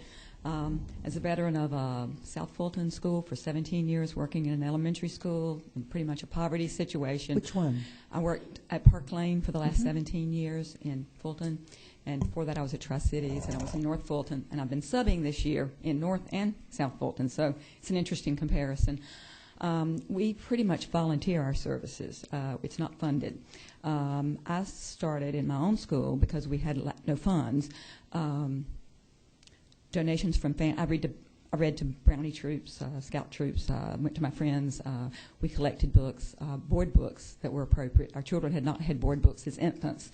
So we had a basket collection, which was a little bit different. I mean, I just am an advocate for reading, and so I would do whatever it takes. And if it means out of my own pocket or my friends' pockets or my neighbors' pockets or however it came, we have an extremely good collection. Now, our pre-K teachers use all the materials. Some of them are extremely bright. They're fresh out of school. They know all the best books. And so we never restricted any access. We provided story time it depends on the school and the setting and the individual and what kind of support the principal gives you to allocate that time if you have it. I didn't like to say no to anyone. That was kind of the way I operated our media center. Parents, teachers, kids, they're all the same. They all need information and they all need help. So that's the way I ran our center for 17 years and was often invited back to the graduations of our seniors who went to Tri-Cities, and it was fun. It's really fun to follow a child from cradle to grave. It's also important to provide information from cradle to grave. And so the public library, which some people may say the schools can use, the public library password for Galileo is not an option because the databases that are collected and supervised for the K through 12 program are age appropriate. Now, in Britannica, which is one of the databases that's available through Galileo, there is a pre-K, there is a preschool program that's excellent. It's fun, it's animals, it's great. The kids absolutely adore it. So turning the children into the right resources at the right time in their life so they will use the right resources later in life when they really need, it's just an important part of our role. So we did that on a voluntary basis, and most of my cohorts did too. So because we're a very unified group of people. So I can't speak for everybody in the state of Georgia, but I can speak for Fulton County Schools. Justin? I either mispronounced it or he's left.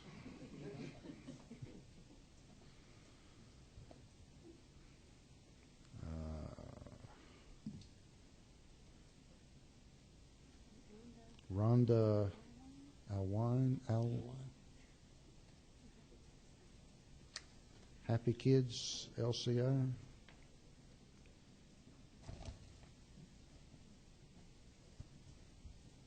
Pat Willis.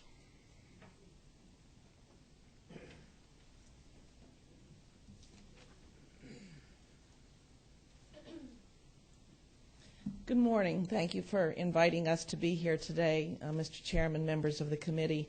And I want to thank this teacher here that really gave us a very insightful and personal view of what the impact will be for kids and for teachers and parents. Excuse me. I should have told folks to not only give us your name when you come to the podium, but who you're affiliated with. I'm just about to do that. Thank you. I am Pat Willis, Executive Director of Voices for Georgia's Children. We're a comprehensive policy and advocacy organization for all children's issues. One of our objectives is to improve fourth grade reading scores, which we get to through investment in very young children. And clearly the pre-K program is a fundamental part of helping children reach that point of readiness. I will send you my full remarks, but I want to sort of cut to the chase here.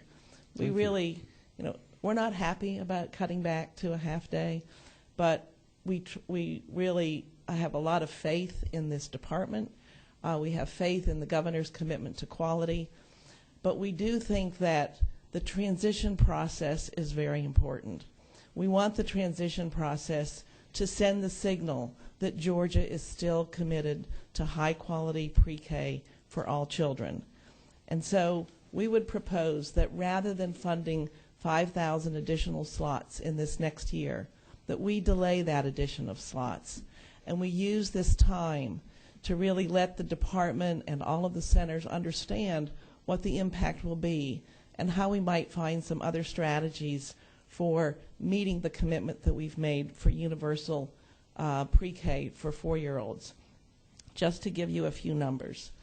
The budget that the commissioner suggested for extended day, we believe, based on things we've heard from the governor and the department, will serve about 3,000 to 4,000 children. According to state audit figures, there are 22,000 families whose income is $20,000 or below. 22,000 families of pre-K students whose personal adjusted net income is $20,000 or less. If we can only serve 4,000 children in extended day, how are we going to support the other families that need that extended day? If we could take the $15 million that we're saying would be for this additional 5,000 slots. How might we use that more effectively, either in direct grants to centers or through the normal subsidy process? You know, I think the department can figure out how do we better leverage that $15 million for this extended day and give us more time to figure out how do we do this and do it well. I think the other thing I wanted to talk about was just the timing. Rather than giving the parents of 4-year-olds who are going to enter in August, you know, a few months to have to adjust their plans, figure out their finances, let's use this extended day money so that they might not have as much problem. And then we'll let the parents of our 2- and 3-year-olds who are looking forward to FY 2013, give them more time to figure out what this is going to mean for them.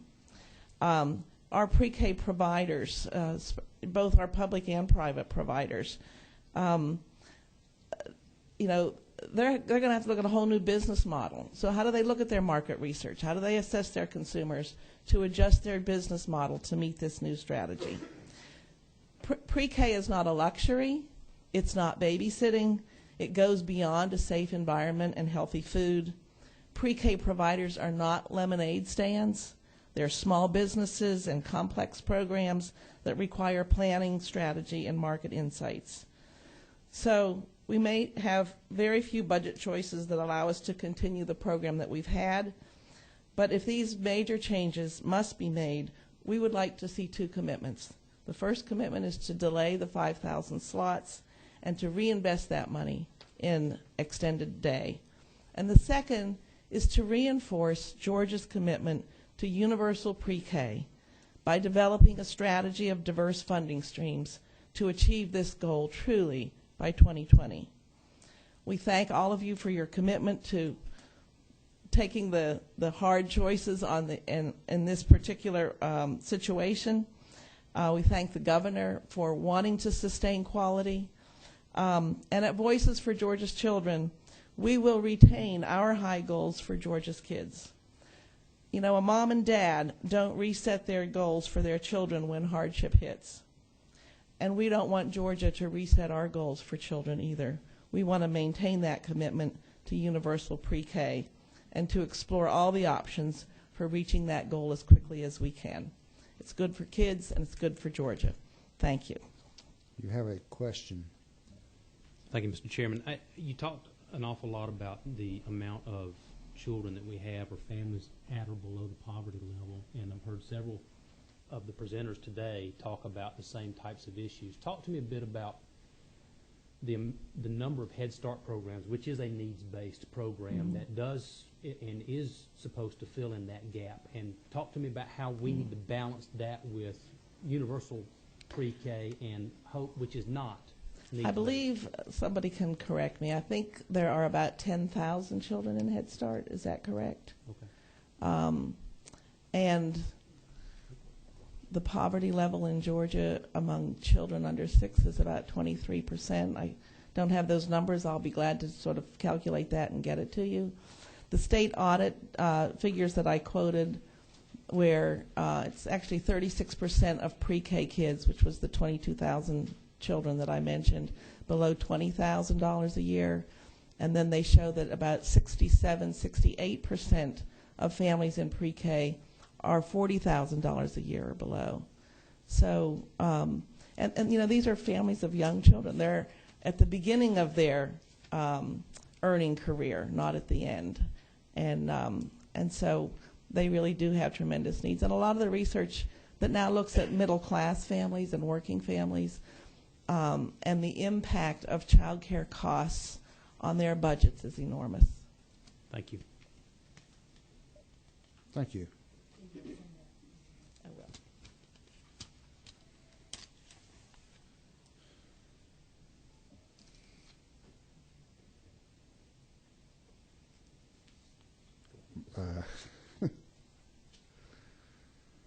Martha Palizasi. I would have probably butchered it even worse. Thank you. But you're up.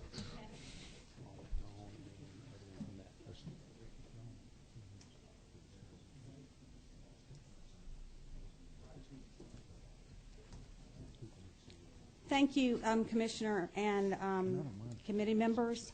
My name is Martha Palazzesi. I represent the Sunshine House, which is a group of child care centers that has 113 pre-K classes at our schools. We are the largest private pre-K provider in the state of Georgia. I'm going to let Rebecca Anderson talk in just a moment. She works for the Sunshine House, but she is also on the board of GCCA. But just to precede her a little bit, I just want to say one of the things that we keep avoiding is the financial impact that this is going to have on many people. The providers in the state of Georgia right now are already struggling. Countless child care providers have gone out of business in the last 2 years, and GCCA can give you those numbers.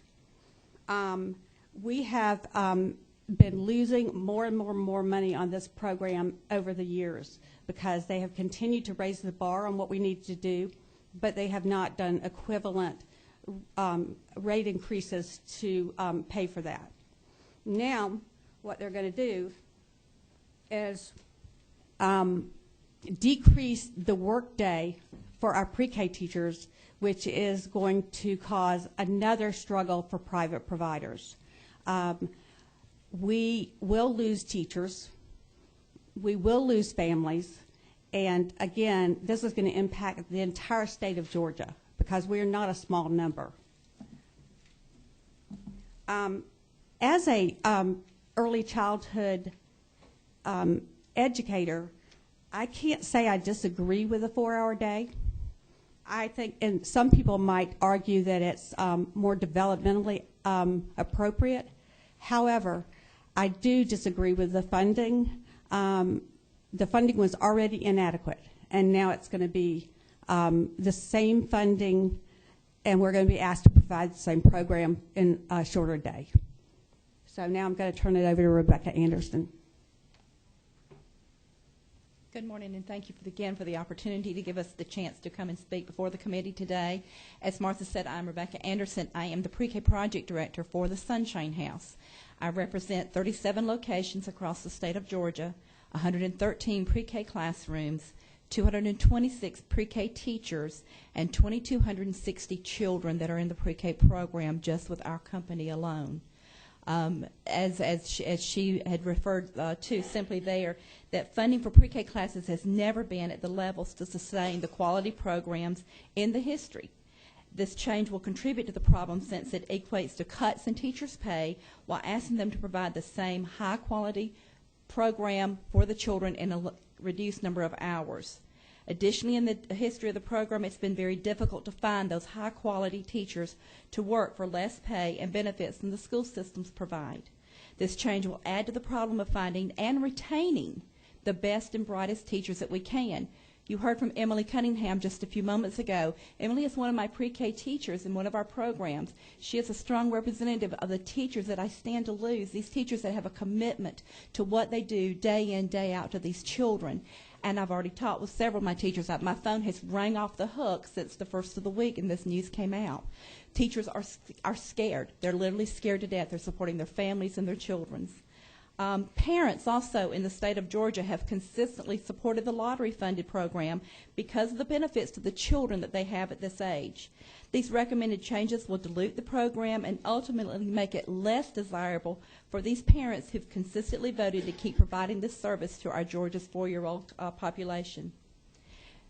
The Georgia Pre-K program has long been funded and has been praised and emulated throughout the country. This is an area which Georgia has been at the top of the nation. Other states have looked to us for what we have done with our Georgia Pre-K program, and I commend the DECAL and right from the start for the things that we have done to bring this program to the level it has always been.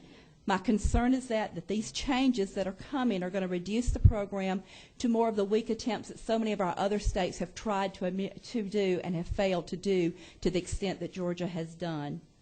The economic blow to the providers in the state of Georgia is also, as Martha stated a few moments ago, it's going to also be a struggle to companies and businesses, not just the larger child care centers such as we are, but your smaller individual owners also that are struggling to keep their doors open in this day and time and provide the same care for these children. I just ask that the committee will keep these concerns in mind as you proceed. I understand these are difficult times and difficult changes, and I appreciate the opportunity to share our concerns. Thank you. We have several questions for you. I'll do my best. Representative Ash.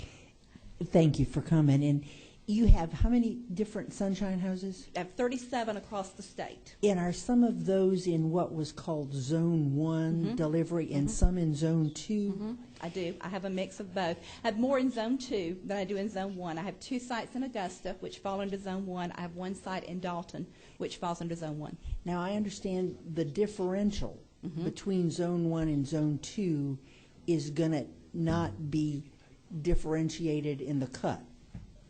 Can you tell me what that's going to mean to your Zone 1 facilities? Now, my understanding, and like I said, a lot of this information I've just gathered, my understanding was Zone 2 overall cut would be 25%, and that Zone 1 would be approximately 31%.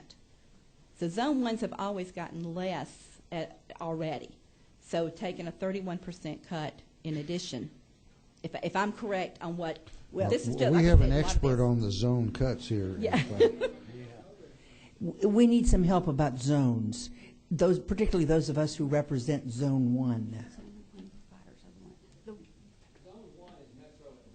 Metro Atlanta? Right. I said it backwards. Right. Yeah, I said it backwards. Okay. Can somebody help me with what the proposed cut? I thought the 7,500 was just going to be cut from both.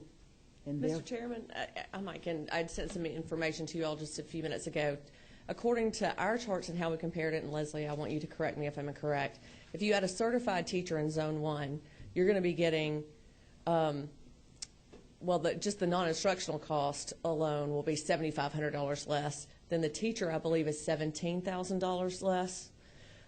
If you are in Zone 2, you'll be getting closer to $1,000 less in non-instructional cost, and the teacher is that $10,000 less per classroom. The reason you have Zone 1 and Zone 2 is it costs more to deliver the program based on market rates. Your rents are higher in Atlanta, that kind of thing. So the department had always reflected that in the past by having zones that are based on the market rate surveys. To a large extent. And Zone 1 is Metro Atlanta? It's going to be your more urban areas. It's Metro Atlanta, it's going to be Augusta, it's going to be Savannah, Columbus, those areas where you're going to have higher rents that tend to be a little bit more urban. Zone 2 is going to be your more rural areas. And so we're going to take a bigger percentage cut? Except for the public schools who, ironically, the teachers are the ones taking the full brunt of the hit in the public schools. Because they are taking, I believe, a 33% cut to their salary and to their training and experience dollars, which are for the STEPS pay. But the public schools will actually be receiving a $2,100 increase in their non-instructional to their admin costs, which I seriously doubt will be turned back to the teachers. So there are lots of winners and losers under the uniform application of one rate fits all. Is there a chart we might all have that would help us begin to understand? I actually just sent it to everyone sitting up here. It's on your email, so hopefully you all should have it. Our executive director, Carolyn Salvador, overlaid the former rates with what the current rates will be after the deductions. Was that helpful? Mm-hmm.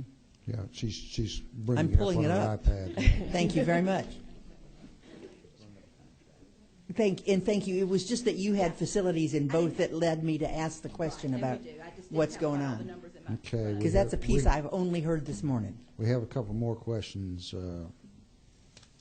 22 would be Representative Maxwell. Now, you've got 113 113 classrooms. pre-K classrooms, yes, sir. Do you have any classrooms that are private pay, or is everything that you? Right now in the Georgia program, all of our classrooms are pre-K funded.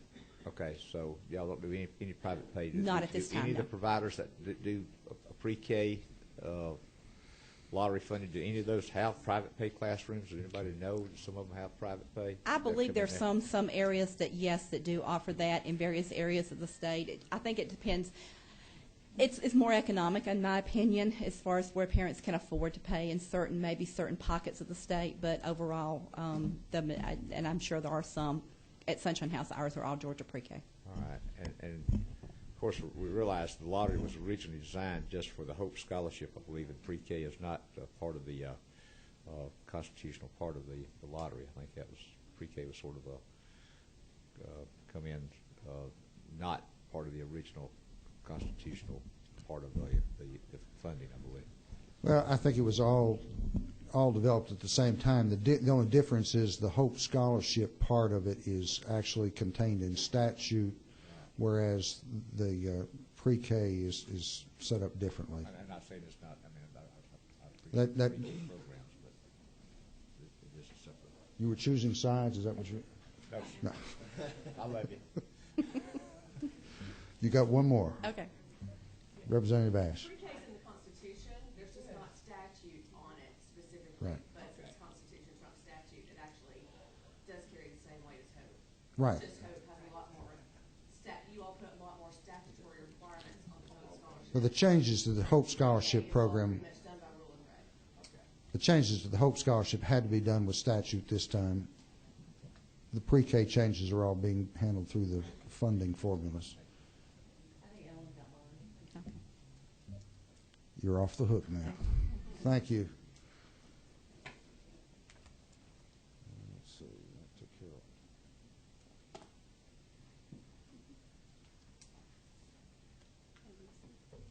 it. Elisa Shepherd.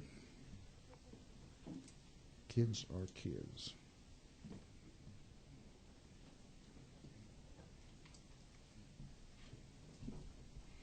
Thank you, Mr. Chairman and committee members. I'm Elisa Shepherd with Kids Are Kids International. We have 42 independently owned private providers that provide the Georgia Pre-K program. Through those private providers, we have 116 classrooms that service 2,320 Georgia Pre-K children. It includes 232 staff. And right now, I'm here to talk to you about those staff, those teachers that are teaching the Georgia Pre-K program. Throughout this week at the corporate office in Duluth, Georgia, our phone has been ringing off the hook from our pre-K teachers, concerned and scared about their jobs. We have supported them with their development of professionalism. We have encouraged them to go back to school to increase their educational qualifications. We had made sure that our providers hired degreed and certified teachers to maintain the quality that is expected of the Georgia Pre-K classrooms. And now we are concerned that these teachers are not going to stay with our programs. We're concerned that without those teachers, the quality of our program will not be what we're expecting it to be and what we've told the country that we're providing. I have with me today just one of our Georgia Pre-K teachers that we were able to substitute out. We actually had all of them that went to come down today. We have one from Gwinnett County that would like to share with you her own personal experience in response to the governor's proposal. Thank you for letting me speak. My name is Ginger James, and I'm in my 15th year of teaching Georgia Pre-K. And I just found out at 8 o'clock this morning I was coming down here, so I'm not prepared. So I'm going to speak from my heart and hope that I don't choke up like you did. But I love teaching Pre-K. Ma'am? Okay. I am certified and I'm qualified to teach up to 5th grade, but I love Pre-K. I feel so strongly in it that that's why I chose it and chose the very low salary that it is. I'll make this quick because most of my points have already been made by everybody else, but it is so important. Research shows if our brains are still developing until we're 5 years old, and my students are 4 turning 5, and if you are exposed to the different curriculum, math, science, language arts, music, social studies, if you're exposed to it before you are 5, it will just come more naturally to you the rest of your life. If you do hurt Pre-K, we may not even have to worry too much about the hope in the future. No, I'm not trying to be funny. And to address your issue about asking about when are the parents going to step up, unfortunately, they don't. And I have to be, not only am I Miss Ginger, but I'm mommy. And that's just the way it is, and I'm willing to do it. But if you do these cuts and you cut me down to 27.5 hours, I will have to quit because I can't support myself on that. So thank you. We have a question, I think, that Representative Neal. Thank you for coming and sharing, and thank you for what you do. And my oldest daughter is a high school teacher. Okay. My youngest daughter is a former pre-K parapro. She's now special ed parapro, working on getting her degree in education. And I just appreciate you all so much. Thank but you. let me ask you a question. Okay. We're struggling. Yes. I mean, we're struggling here. We've got to make this work, and we're struggling to see what the best route is to make it work. One of the things that we're looking at is increasing 5,000 slots with the proposal that's out here. We could almost cover that, not quite, but we could almost cover that if we added one child to each pre-K class that's already there, and it wouldn't cost the $15 million. I can handle that. Oh, sure. I can handle that. Would that impact the quality? No, not one. No, sir. What about two? I could take two. Is that getting? I could take two. Is that getting iffy at two? Or? No. Okay, I'm not going to ask you any more than that. Okay. Thank you so much. Thank you. Thank you. That's me. Mr. Maxwell. A quick question. What's the average we have in classrooms now in pre-K? It's 20 with 20. a lead teacher and the paraprofessional. Okay, thank you. Okay. Thank you. I will tell you that you can't see them, but the commissioner is over here. They're making notes as you're writing this down too, so they are listening to what you're saying. Thank you. Have them contact us. And I think the commissioner would. I'll get you in just a second. There's going to be a couple more questions if you want to stay there. I think the commissioner would tell you that when he and I had our first discussions after the proposals came out, what I told him was one of my primary concerns is going to be how are we going to maintain teaching staffs when we do this, and so it's unfortunately we don't have the answer yet, but it is certainly something that right off the bat we were cognizant that this is going to create a much less than ideal situation there. Representative, no, wait a minute, not Representative Ash. I think Representative Coleman was up first. I got my question. I've got it. Okay. Representative Ash, then. Representative Neal, I hope that we do see the calculation of how many hours we can save by taking away the extra 5,000 slots and adding 2 kids per class. Sure.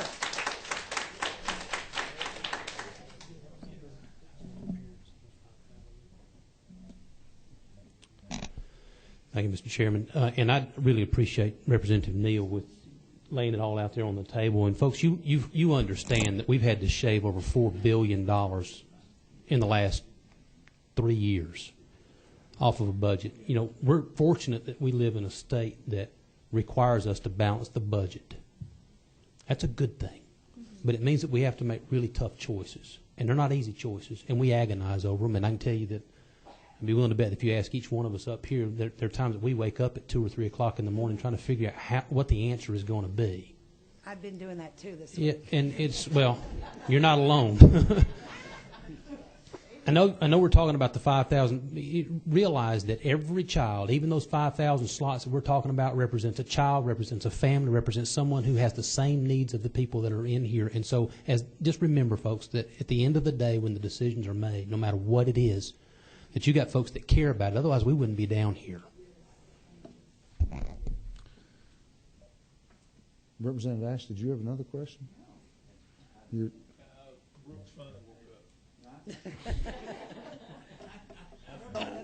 No. Representative Coleman. Well, what I was going to say, we are doing the same thing for K through 12. We said to help them survive this problem that we're having, let's allow to add 1 or 2 more children to a classroom. You know, we're already doing that for all of our schools. So, you know, I don't think it would be any problem to add the 1 or 2. But the thing we've got to realize, now, when you add 1 or 2, you're cutting teachers. I mean, for everyone, like in Gwinnett, every child you add 1 child to a classroom, you can cut up to 300 teachers. So you got to realize, I hope that can be done through attrition. We won't have to let anybody go. But that is a good reason. I think so. Look at the 5,000 and. We did that after Katrina. We took on 2 extra students, and it didn't affect it. I'm just saying though, if we want to save, you got to realize there's that money we're trying to pick up, right, Mr. Chairman? Right. And so you're going to cut. You have to cut some teachers, but you can do it, yeah. I'm sure we will be looking at those Yes, numbers. Sir. Okay. Thank you. Thank you.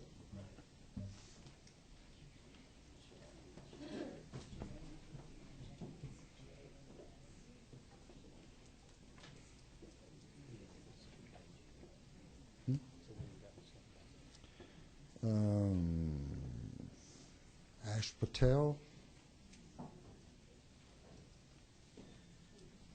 Good morning, folks. Good morning, Chair and the elected officials. Thank you for taking time and over the time limits. I'm a private provider. I have 2 childcare centers. Between the 2 childcare centers, I have 9 classes.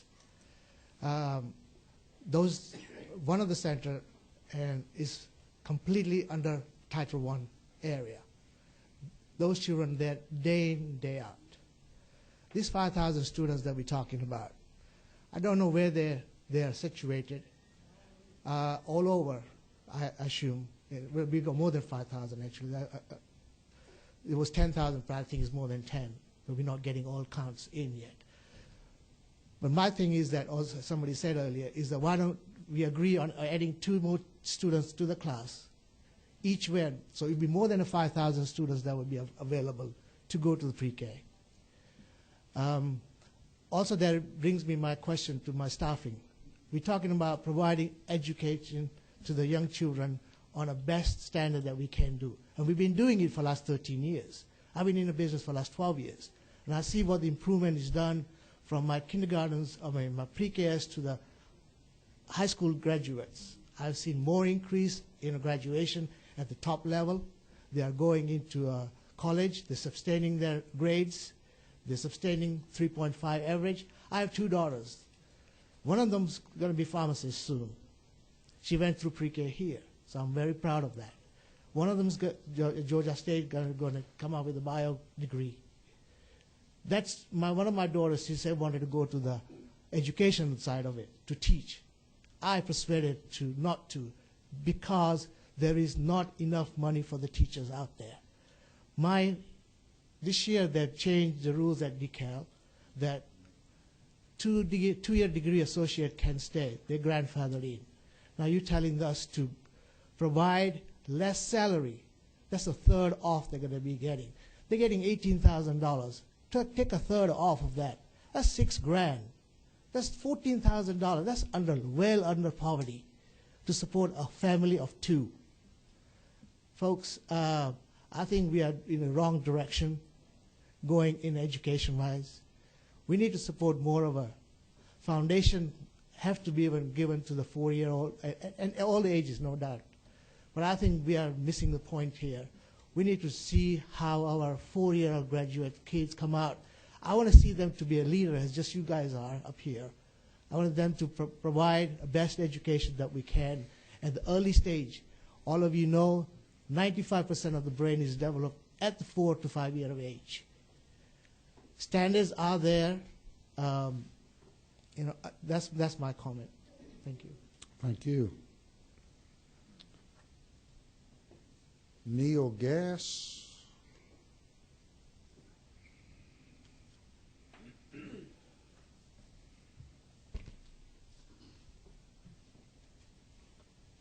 Morning.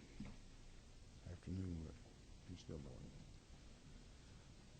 Morning, Chairman, committee members. Thank you for giving us this opportunity. My name is Neil Gass. I'm with the Sunbrook Academy Schools. We have a half a dozen schools serving the North Metro Atlanta area. But I've also been involved with the program really since its inception in 1995 when it was first rolled out statewide to all providers. We were among the first that were awarded the classes. Over the years, I've had what I guess you could call the good fortune of being involved in the development of the program in a variety of different ways. We participated in the legislation that actually created the Department of Early Care and Learning, as well as the legislation that provided for the Oversight Board. We've survived 4 different commissioners now, and by the way, I have to say we're very pleased to now be working with Commissioner Cagle. Very optimistic. We've had some good discussions. At each of these turning points in the evolution of the pre-K program, one of the problems that consistently comes up is a tendency to over-legislate these changes into the program. For better or for worse, this is a universal pre-kindergarten program. There's a tremendous variation in the demographics, the socioeconomic situations, the makeup of the families and children in this program across the state. It's not a one-size-fits-all program.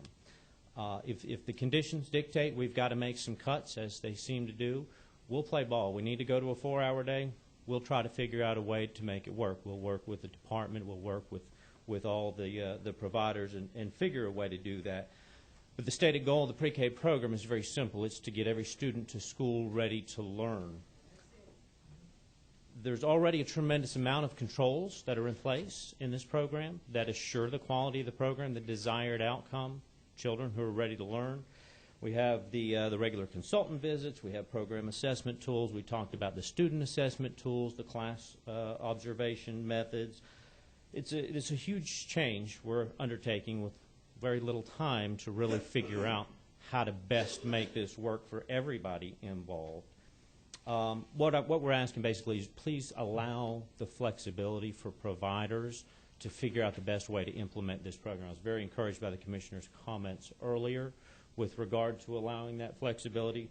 That's certainly very encouraging to hear. When I speak of flexibility, I'm talking about items like hours of operation, the curriculum to be used, the educational components that make up the program, the staffing needs, the scheduling of those, the enrichment programs we can offer, all of the actual pieces that go into making up and educating those kids. We've already gotten to the top 10 in the country in terms of this program and its educational quality. We know what we're doing. We've been doing it a long time. Please don't over-legislate this thing. Give us the freedom to craft a 4-hour program, if we must, that serves the best interests of everything. One of the more important pieces that I don't want to get overlooked here today is meal services. We've got a lot of stuff we've cut back. We've got to pack into now a 4-hour day. But as we've heard, a significant percentage of the population this program serves is what's defined as an at-risk population. For a great many of these kids, the only proper nutrition they're going to get all day long is in this pre-K program. For better or for worse, that's what it is. The research is clear. Proper nutrition is not only important for physical growth and development, it's essential for cognitive growth and development as well. The mantra everywhere you go, it's the whole child. We're not just producing an academic child who knows his ABCs. You've got to consider the social, the emotional, the physical, the cognitive development, that whole child. That's what this program really needs to do. So as we talk about the components and work through all those things, flexibility for the providers, and don't lose sight on the fact that some of these nutrition services that are being provided right now, the only chances these kids have to get a balanced meal in their life. That's all I want. That's all for now. You'll hear plenty others. I just wanted to throw those out. Thank you. Thank you.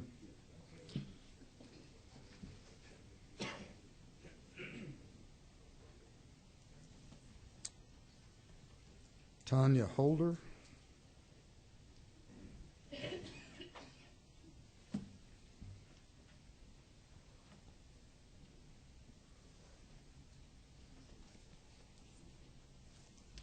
Thank you, Mr. Chairman and committee members.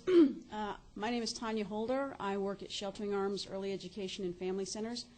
I have Caroline Tricoche, who is a pre-K parent and a transition coach, family support coordinator at one of our centers. So I will try to be brief and not reiterate what other people have said. Sheltering Arms has been in the business of providing early education and care for 120 years. So we have a lot of experience under our belts when it comes to providing this kind of care. We sat down with this proposal and tried to realistically look at what we would see next year if this proposal is implemented as it stands. The wisdom in the room and the experience that we have with the parents, and we serve primarily low-income working families. 90% of our children are on a needs-based tuition scholarship. This is what we believe we will see next year if we go to the 4-hour pre-K day. Parents will have to either, these will be the choices they will make. One choice they might make is to reduce their work so that they can pick their child up and take them home and have their child with them. That, of course, when you're talking about low-income working families, means less money for their children. So they're going to have to make sacrifices in other areas, whether it be food, utilities, wherever they can. The other options that some of them may take are to rush home over their lunch hour, pick their child up, and take their child to some other location. What we think that's going to be is more than likely an unaccredited child care situation, a neighbor, a cousin, an aunt, or we're quite afraid it will be home alone until their older sibling gets home from school. So we believe we will see this next year. We're quite positive of that. We think we're going to have a 4-year-old latchkey kid crisis at our center.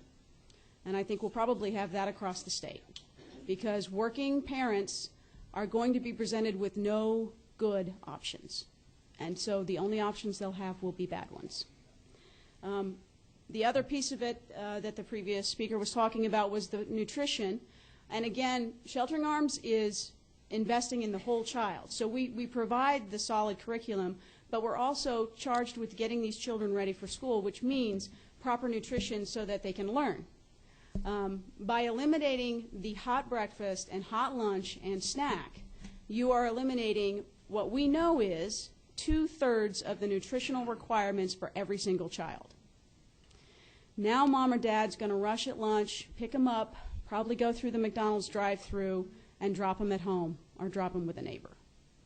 All I can say is, those are disturbing options, and we sat down with our entire leadership team. President Elaine Drager has over 30 years' experience in early education, and she said, this is what we'll see. We know we will see this. So we urge everyone, I know it's a very difficult situation. There are tough choices to be made. But this proposal as it stands, I think, could lead to some very, very devastating and heartbreaking consequences for working families and for their children. So I'm hoping that everybody can sit back down at the table and find some creative options so that we can avoid some of these bad outcomes that we think we might see. And with that, I'm going to turn it over to our parent, Caroline, to give you a parent's perspective on it. Hi, good morning. My name is Caroline Tricoche. I am a parent of a 4-year-old girl. She's in a pre-K program. I am also a worker at Sheltering Arms as a family support coordinator and transition coach.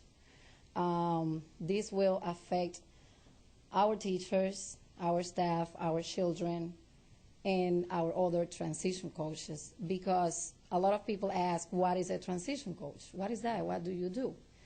And we are the ones who help the families understand all the transition from pre-K to kindergarten, what they should do, what their children learn, what they were going to do on the kindergarten room.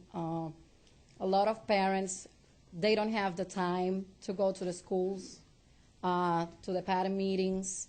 When is the enrollment process? When it starts? We do all that for them. As a parent, I can say that the pre-K program has helped my daughter, because we came here from Puerto Rico 1 year ago, and my concern was what she's going to do at school if she don't go to pre-K, because she don't know English. And my daughter right now, she has been in this pre-K program since August 2010, and my daughter can speak perfect English and Spanish. And I am very proud of that, and cutting that pre-K to half a day, the children will lose a lot of the instructional time that the parents sometimes cannot give at home because they are working. They cannot study with them.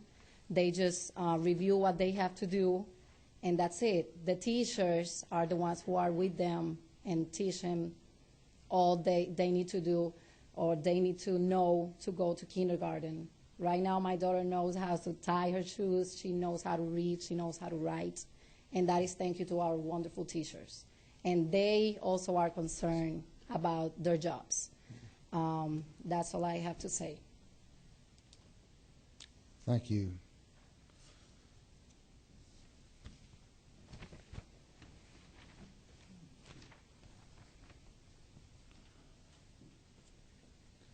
Neil Shorthouse. Thank you, Mr. Chairman, and all you fine people going through this difficult process. We're happy to have an opportunity to speak briefly to you. I'm at a little bit at the other end of the spectrum. We're talking about kids once they get out of pre-K, generally, although communities and schools does work with kids in the younger age, but primarily we're in the K-12 arena.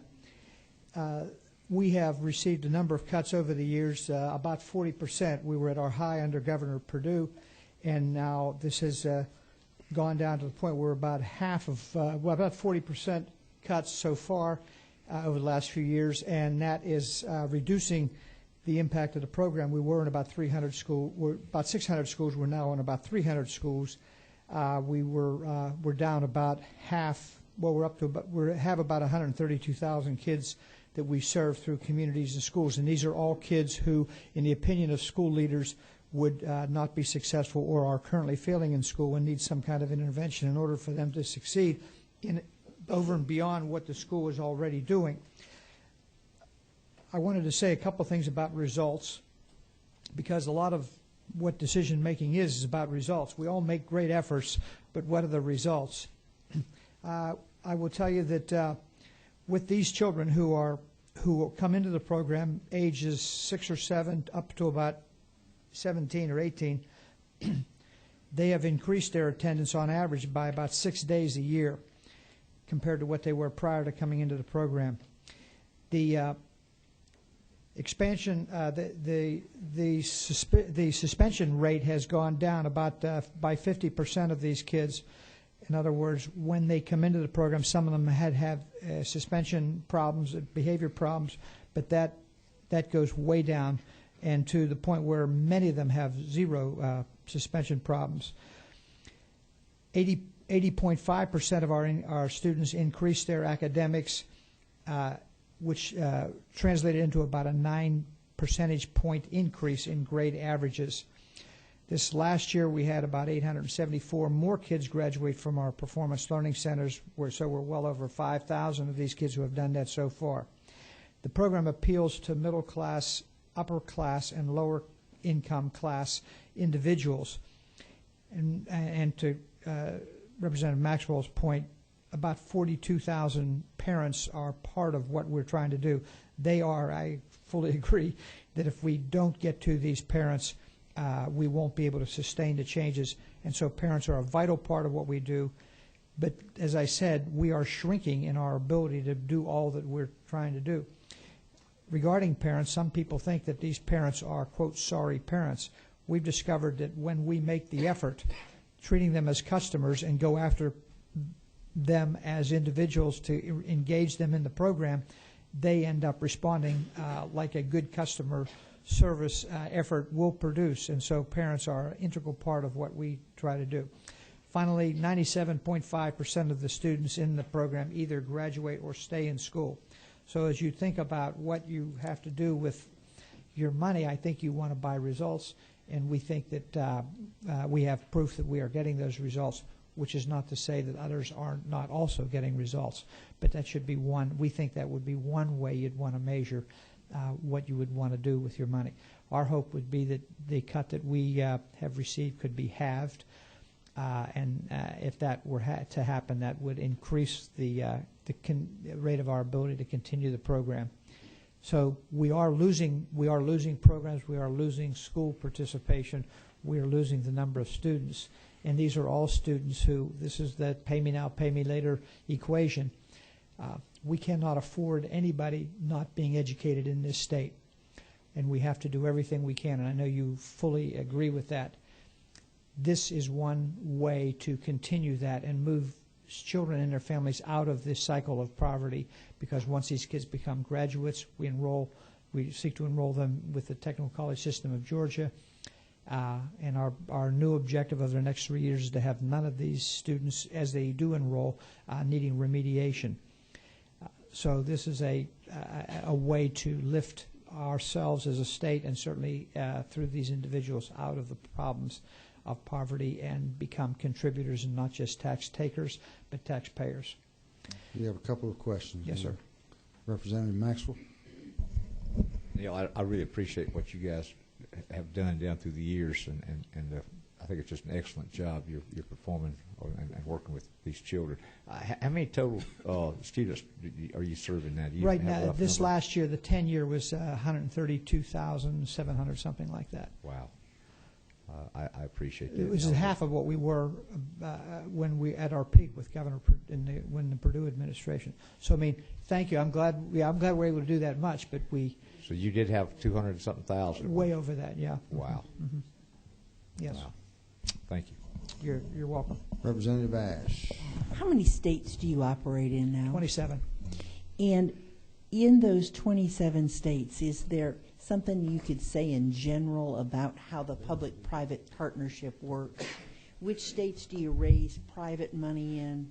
How does that work? It's a vital part of the program. About a fifth of our money comes from the state of Georgia. In other states, it's much different. And our biggest operation has been in Texas. Texas, the state of the TEA, called Texas Education Administration, has put about $20 million a year into the community schools program. And you think we've got problems here in Georgia, that's going to $4 million. That's the governor's proposal. So there is about an 80% reduction, which is devastating the program there. And as a result of that, fortunately, we're a little bit more diverse in our funding, but as a result of that, the program is under tremendous stress. So when going way back even into the Reagan administration, when we went through something similar to this in the early 80s, when there was a tremendous cut to a lot of social programs, that was the time when we had already begun our foray into the private sector and to other diversified funding sources, which saved the program. So I always say Ronald Reagan saved communities and schools by cutting so many programs and waking us up to the fact that we need to be private sector driven as well as public sector driven. So it's those partnerships that make it work. One quick follow-up. 1/5 in Georgia comes from the state. Yes, ma'am. And because of our state funding, you've had to cut the students in half? Well, or have you also over time, our private program, money? our local programs, good question, our local programs, of which we had about 50 local programs, we now have 41. And the money that we pass through what you do supports them. And it's not just your money that has been harder to get, but it's other sources too that force some of them not to be able to continue. And then schools themselves, who are participants in the program, sometimes they are having to make, as we all know, they're making these difficult cuts too. So together that has resulted in a substantial reduction of the scope of the program. But we want to increase it, and we'll increase it. And thanks to the race to the top, we will be able to add some things, but that's not going to be at the core of what I've described this morning. Representative Coleman. Representative Ash had a couple of my questions answered about the partnership, but you said it's the state, the locals pay a little, Yes, and sir. then, of course, your foundations and your business. Where else does the money We have come? federal money also, Federal sir. money Yes, comes sir. into yes, it. Sir. And I want to commend you. I like Representative Maxwell. It's a great program. I've watched it work. I've had relatives that have a niece that participated in it, saved her. A very brilliant students. I mean, the program's great.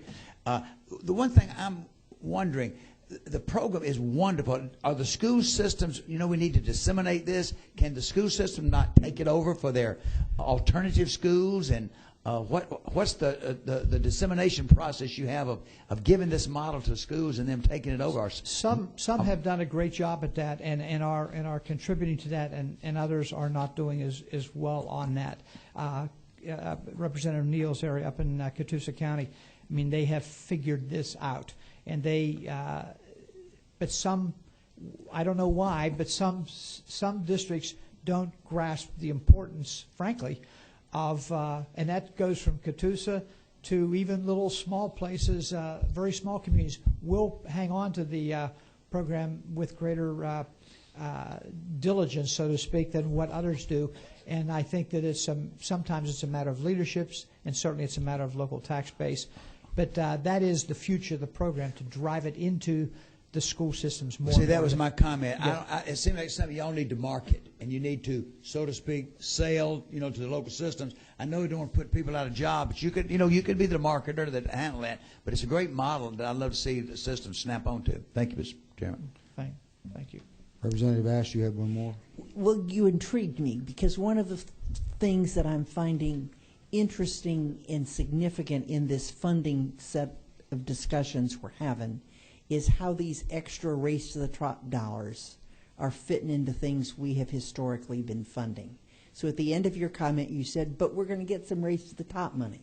That is for expansion only, and it cannot be tied to anything that we're already doing. The government, the state of Georgia, wants to go to those places where they have the greatest need, and to try to figure out so-called dropout factories. You've heard that term. High schools which aren't successful with their kids, how can the Performance Learning Center, for example, enable those schools to be more effective, reinvent what they're doing? Low-achieving schools is a major thrust in those areas where we are not already working. So none of those race to those 26 systems that are correct. Part of Yes, sir. None of those race to the top dollars will go to what we are currently doing. They will be new innovations. But then when race to the top money runs out, you're going to be back here asking us to add to our appropriation to fill those gaps? No. In fact, that was one of the questions that came up originally. We have a way, we think we have a way, and we've programmed this into the RFP, that districts will have figured out how to absorb this into their existing program. That's one of the reasons we wrote the RFP, and the DOE instructed us to write the RFP that way to address the cliff. We think that we are going to be able to do that because they are able to pull more students back into the program, which increases revenue, kids who are having already dropped out, as well as cut down on some of their remediation costs, because they won't be having to re-educate the same kids who are failing in previous grades. Representative Kaiser. Thank you, Mr. Chairman. Neil, how many of the 26 systems that Race to the Top will be participating in are communities and schools in now? Do you know? There are 2 of the 3. We're only going to have 3 new performance learning centers, so there's 2 of them. Okay. Yes. Thank you, Neil. You're welcome, sir. Thank you very much. Before we ask the next one to come up, some of us on this panel are older than others, and I think it would help us to stand up and stretch our knees. But please don't leave.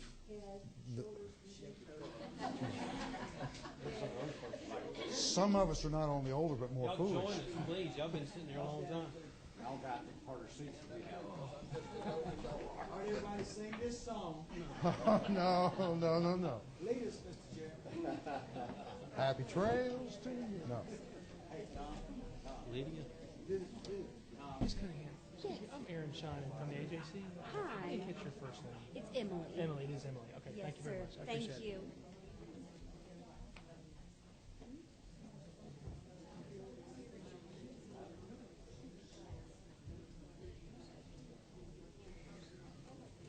Hey, Neil.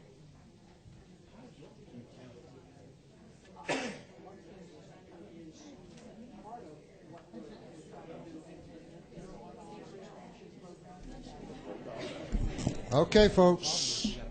We still have people who would like to speak to us. No, we're not taking a break. We're just standing up. Stand up, sit down, fight. Yes. 2, 4, 6, 8. Who do we appreciate? Pre-K. No.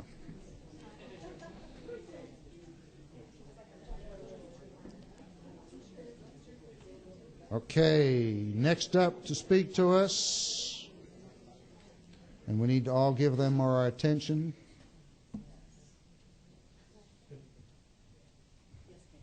Thank you.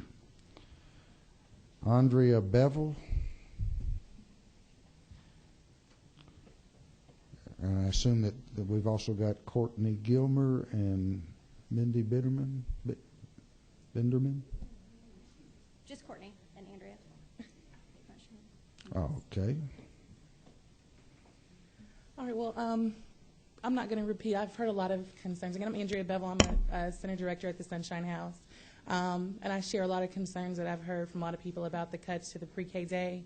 But something that I thought about while I was sitting there that I don't think anybody's mentioned yet is that pre-K also serves as an early detection of children who have either learning disabilities or who have speech developments that need to be addressed. And so my concern would be that if we cut that day down to 4 hours, are we still going to be able to offer services to those children? Because I think we can all agree that the earlier that we detect those things and get these children assistance, the better for them later on.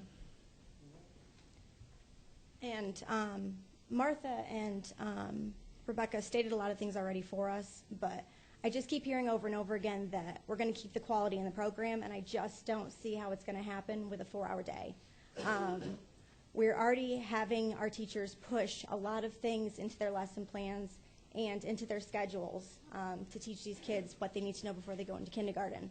And by shortening their day even more so, I just don't see the quality going into our program. Not to mention the fact that I'm also a director at one of our Sunshine House locations, and my pre-K teachers are wonderful, but they have families that they have to support. And by discussing this with them already earlier this week, I don't think that they're going to be able to support their families on what we're about to offer them. And in doing that, I feel that they're going to have to leave us to go find jobs that they can support their families, and we're going to have to hire teachers that don't know the pre-K program or are not as educated as what they need to be. We've put a lot of years of training into our teachers to bring them to the level that they're at, and we're going to have to start over right from the start. Same thing with that, even if they do not have jobs to go to, if they can't find jobs. I know that the economic crunch also takes precedence in this. I think that it's going to bring the morale down of the teachers that do stick around. You know, they may not have somewhere to go, but it's going to bring down their passion for their job.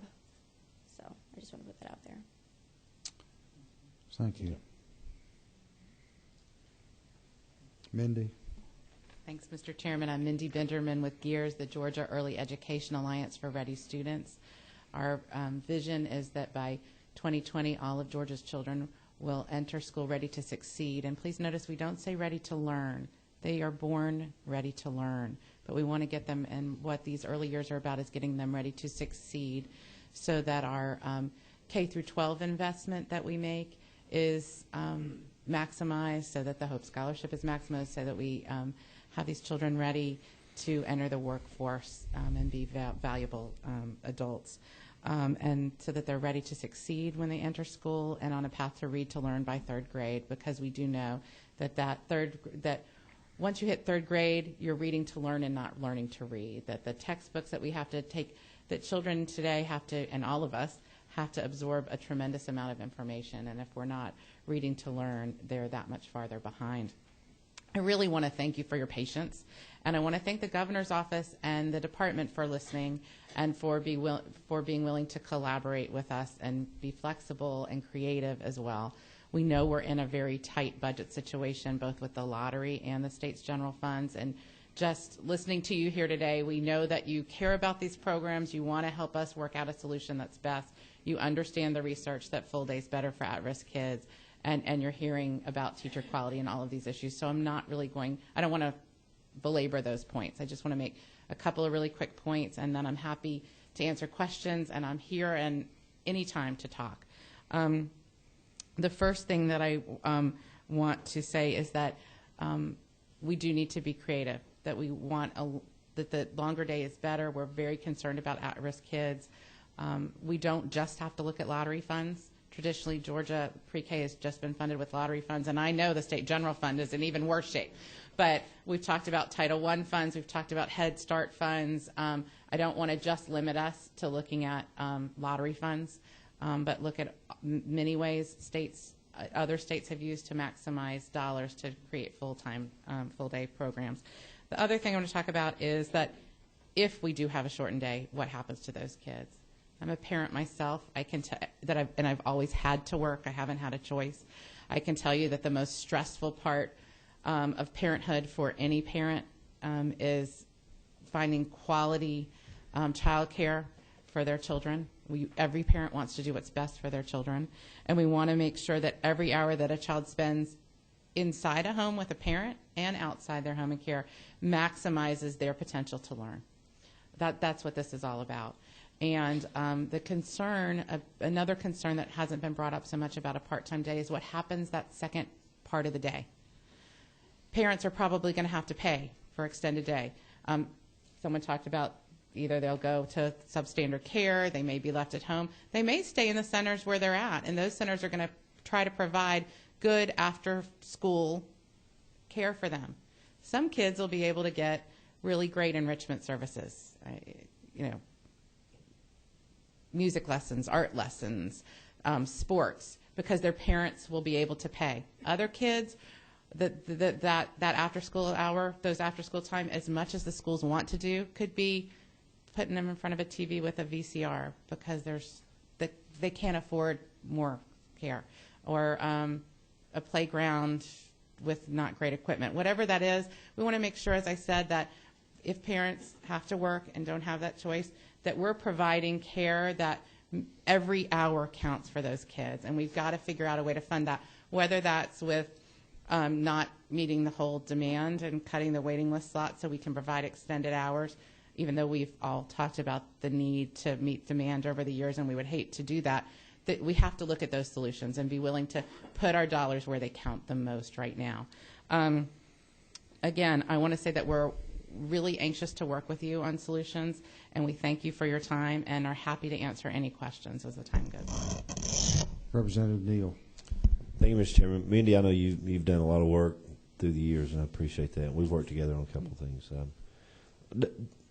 Talking about the kids going into pre-K, do you have any idea where most of those kids were when they were 3, the year before going into pre-K, where most of those are coming from? Is there any way that we can know where most of those kids are prior to pre-K? Our data systems aren't great, and we've all, over the years, said that that's a problem. We know with Race to the Top money, we're getting better about that. Many of the providers here provide care to kids, infant through pre-K.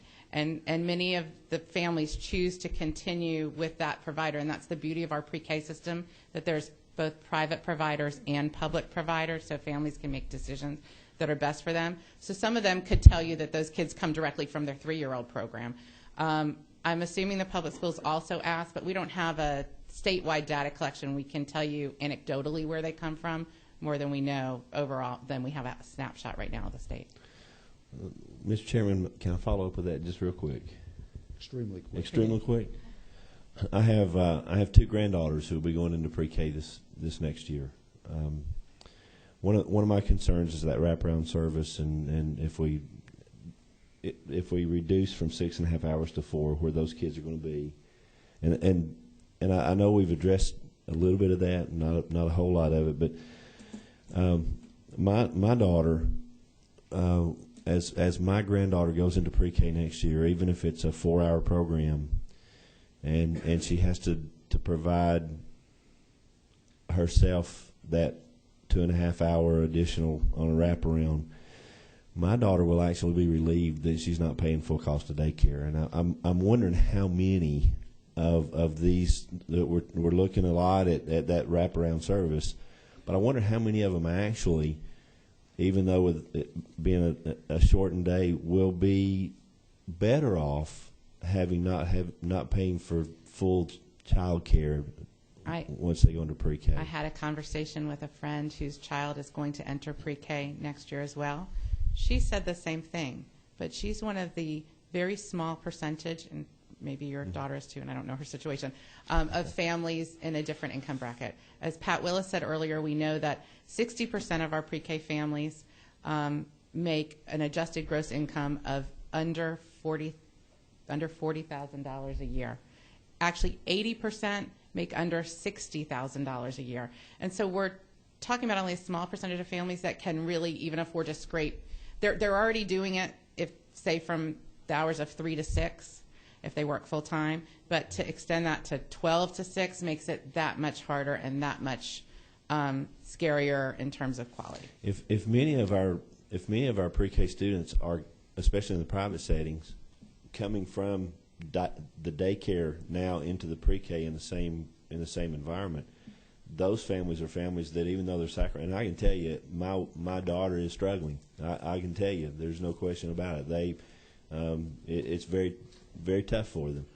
But many of these children will be coming from a setting where instead of paying full daycare, now they're paying partial daycare.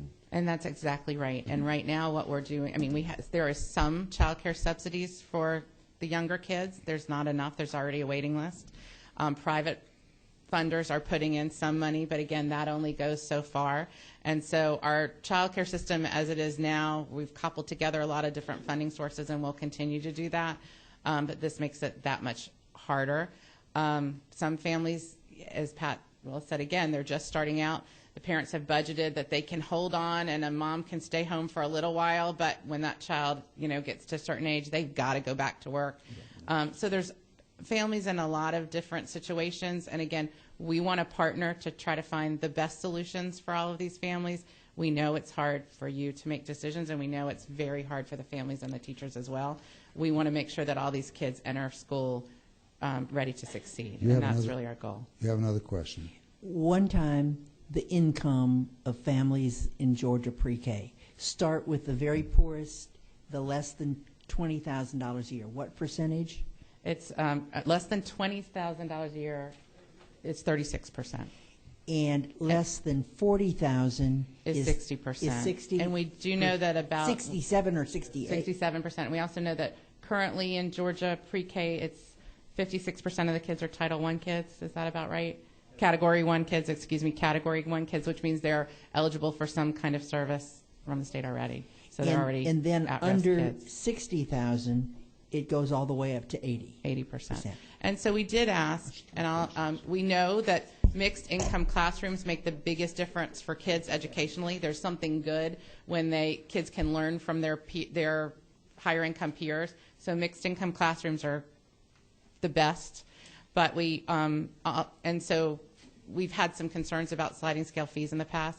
We've asked, though, in this budget situation, could we look at a sliding scale fee? My understanding is because of the income makeup of families, it's very hard to set a sliding scale fee because there's not enough money to get from the higher income families to even fund the lower income families. Right. So we're looking at some creative solutions like eligibility. Thank you. Thank you.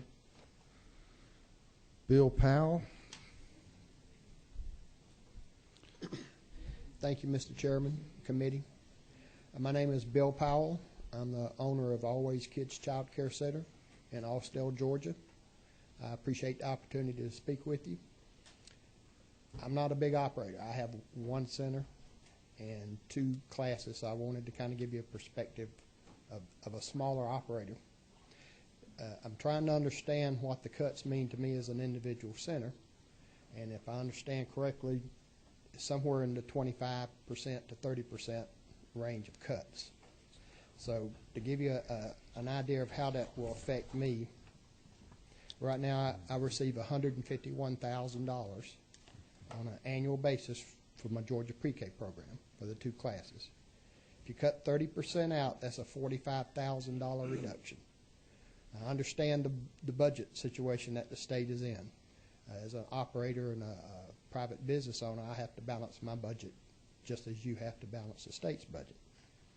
That's going to, if I reduce my teachers' salaries, that's still going to leave approximately $20,000 that I'm going to have to absorb in some way or manner.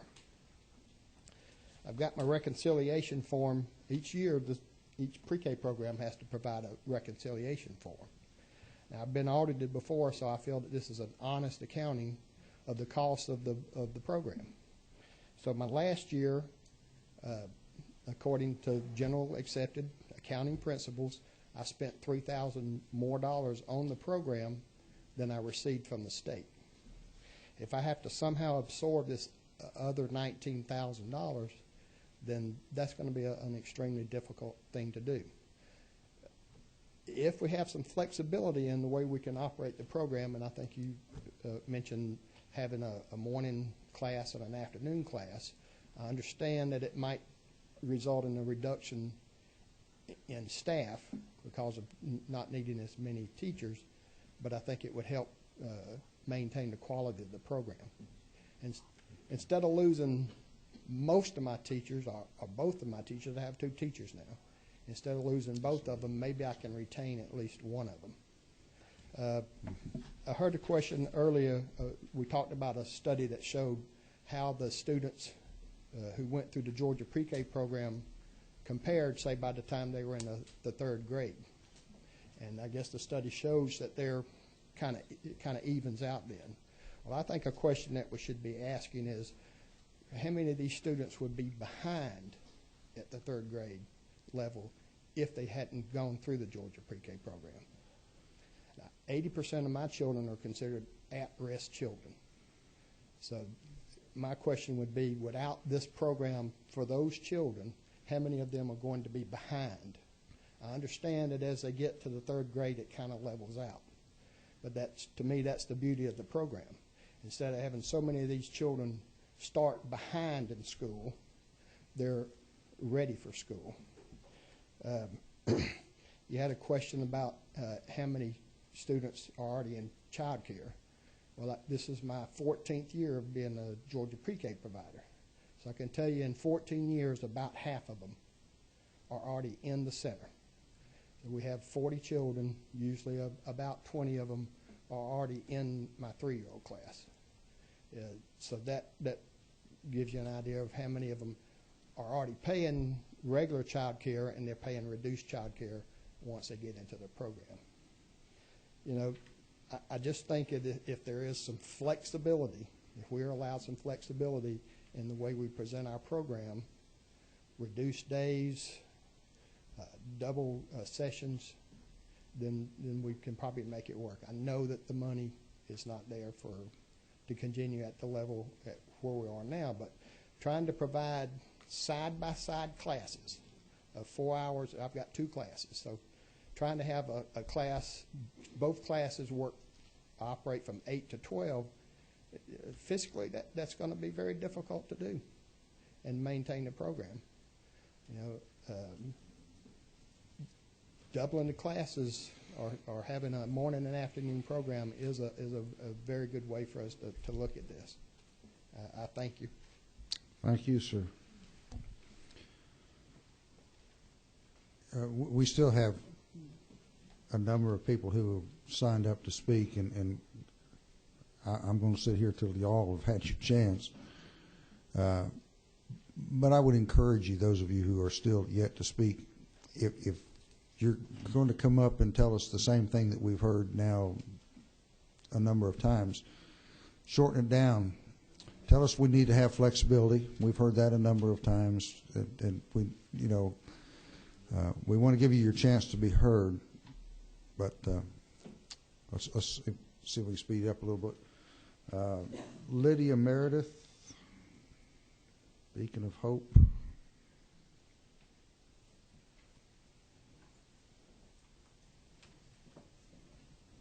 Good morning. I would like to, first of all, thank this committee for the work you do, especially the work of Kathy Ash and Margaret Kaiser, who's my representative, and what they mean to my community and the work they do on behalf of the citizens in their districts. I'm Lydia Meredith, and I am the executive director of Beacon of Hope. I have 5 classrooms, 100 children, and those children are at-risk poor children. They're working poor. Georgia ranks 48 out of 50 states in student achievement, but under the leadership of Zell Miller, he began the process of turning this statistic around by the Pre-K Early Learning Initiative. There is empirical evidence that children need a minimum of 6.5 hours per day. That's why former Governor Miller put this key component into the program.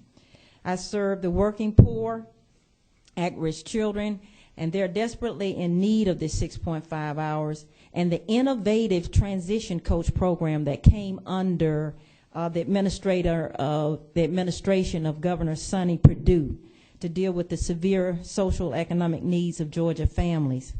We are already operating deficit dollars to provide NACE level quality to ensure the goal of this program, which is school readiness.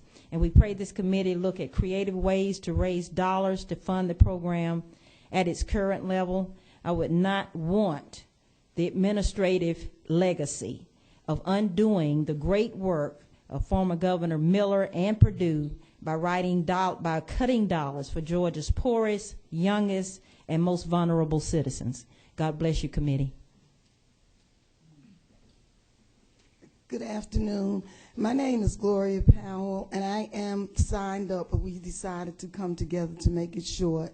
I want to thank you, Mr. Chairman, and your committee. And I would just like to say that, number one, I'm a small business owner, and I'm NACE accredited. We're going on year 6. And I just really like the idea of being able to, I have a room that can house 49, and I have 40 children in that room. I have 2 pre-K classes. So the idea of adding on 2 more children to each of those classes will work very well for us. And so that we have excellent teachers, and so that we won't have to shorten the hours for those teachers. And the reason being is that I would not be able, I don't want to lose the teachers, and I won't be able to do the funding at the rate that the state is paying them for those extra hour and a half. Thank you. Thank you. And my name is Curly Douglas. She was supposed to put my name on there when we were supposed to speak together. But I'm from Tara Academy. And while children are born learning, they do not learn what they need to know to be ready for kindergarten, preschool. It's what they learn in the home that they bring to us. I'm a private provider, and we have to prepare our children to learn because they come in not ready to learn. Our children can learn. I'm in a community where the children are in dire need of preschool, and I am a NACE accredited center. I have been, God forbid, you have to know where we are. Some children are teach and taught how to behave. We have quite a few children who are not taught to behave correctly. They come in fighting. They do all sorts of things. My center was attacked because I've had children who come in fighting and things that we can't control. If you have 4 children playing together and they start fighting, you have 12 over here, 2 teachers, it's hard for us to just maintain what we need to do at all times. And it's not to say that we are not given a quality program. I'm saying that to say if a child gets scratched or hit in a classroom, it's criminal. And it should not be, because children get scratched, they get hit, all sorts of things. We've tried to prevent it, but it does happen. And being a NACE accredited center, I was attacked concerning that and said that I did not have a quality center. So I'm asking you as an overseer for pre-K to take a look at the small business private providers, because we cannot afford lobbyists. We cannot afford a lot of things. We have to speak for ourselves. So if you would take a look at what we do, how we do it, we would appreciate it. I would like to bring my 4-year-old pre-K class to you and let you see. Yeah, okay, I would like for you to see what they are doing. My 4-year-old pre-K class, you know, I was spending money that I thought I had and I didn't have, but be that as it may, they speak Spanish and French, and they can learn. So whenever you're ready for me to bring them to the Capitol, I will do so. Thank you. Thank you. Next up, Pam Tatum.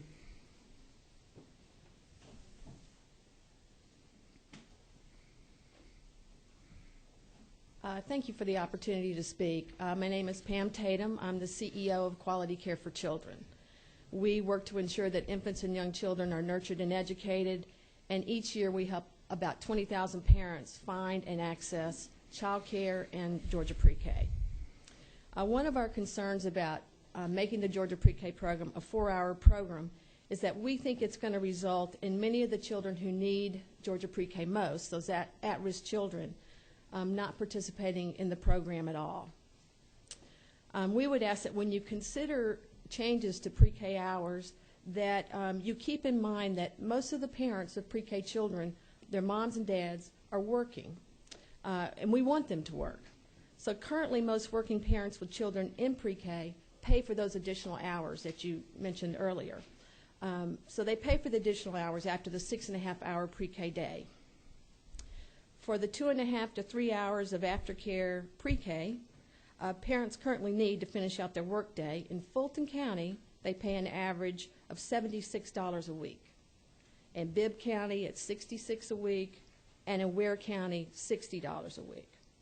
So if pre-K goes to a 4-hour program and parents need to purchase more than 2.5 to 3 hours to finish their workday, these costs for families are going to rise. Currently, what we're seeing in the community is really a boom of unlicensed care.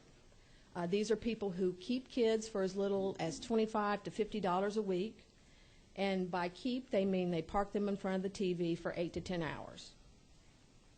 We fear that many of the children who need pre-K the most to be ready for school will instead be in these kinds of care arrangements. Sometimes they're not safe, and they're definitely not learning and being prepared for school. We appreciate the governor's commitment to pre-K and the recognition that even in these tough budget times, pre-K is a program worthy of being preserved and even expanded. We would ask that we find an alternative to the 4-hour pre-K day that ensures, again, that the children who are at risk, the children who benefit most from pre-K, have access to the program and are participating in it. Thank you. Thank you.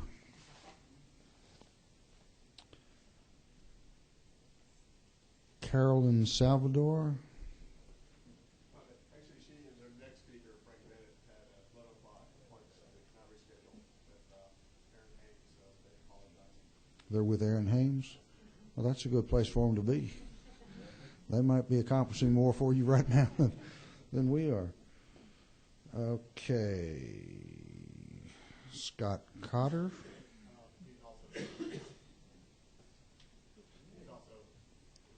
I like your answers.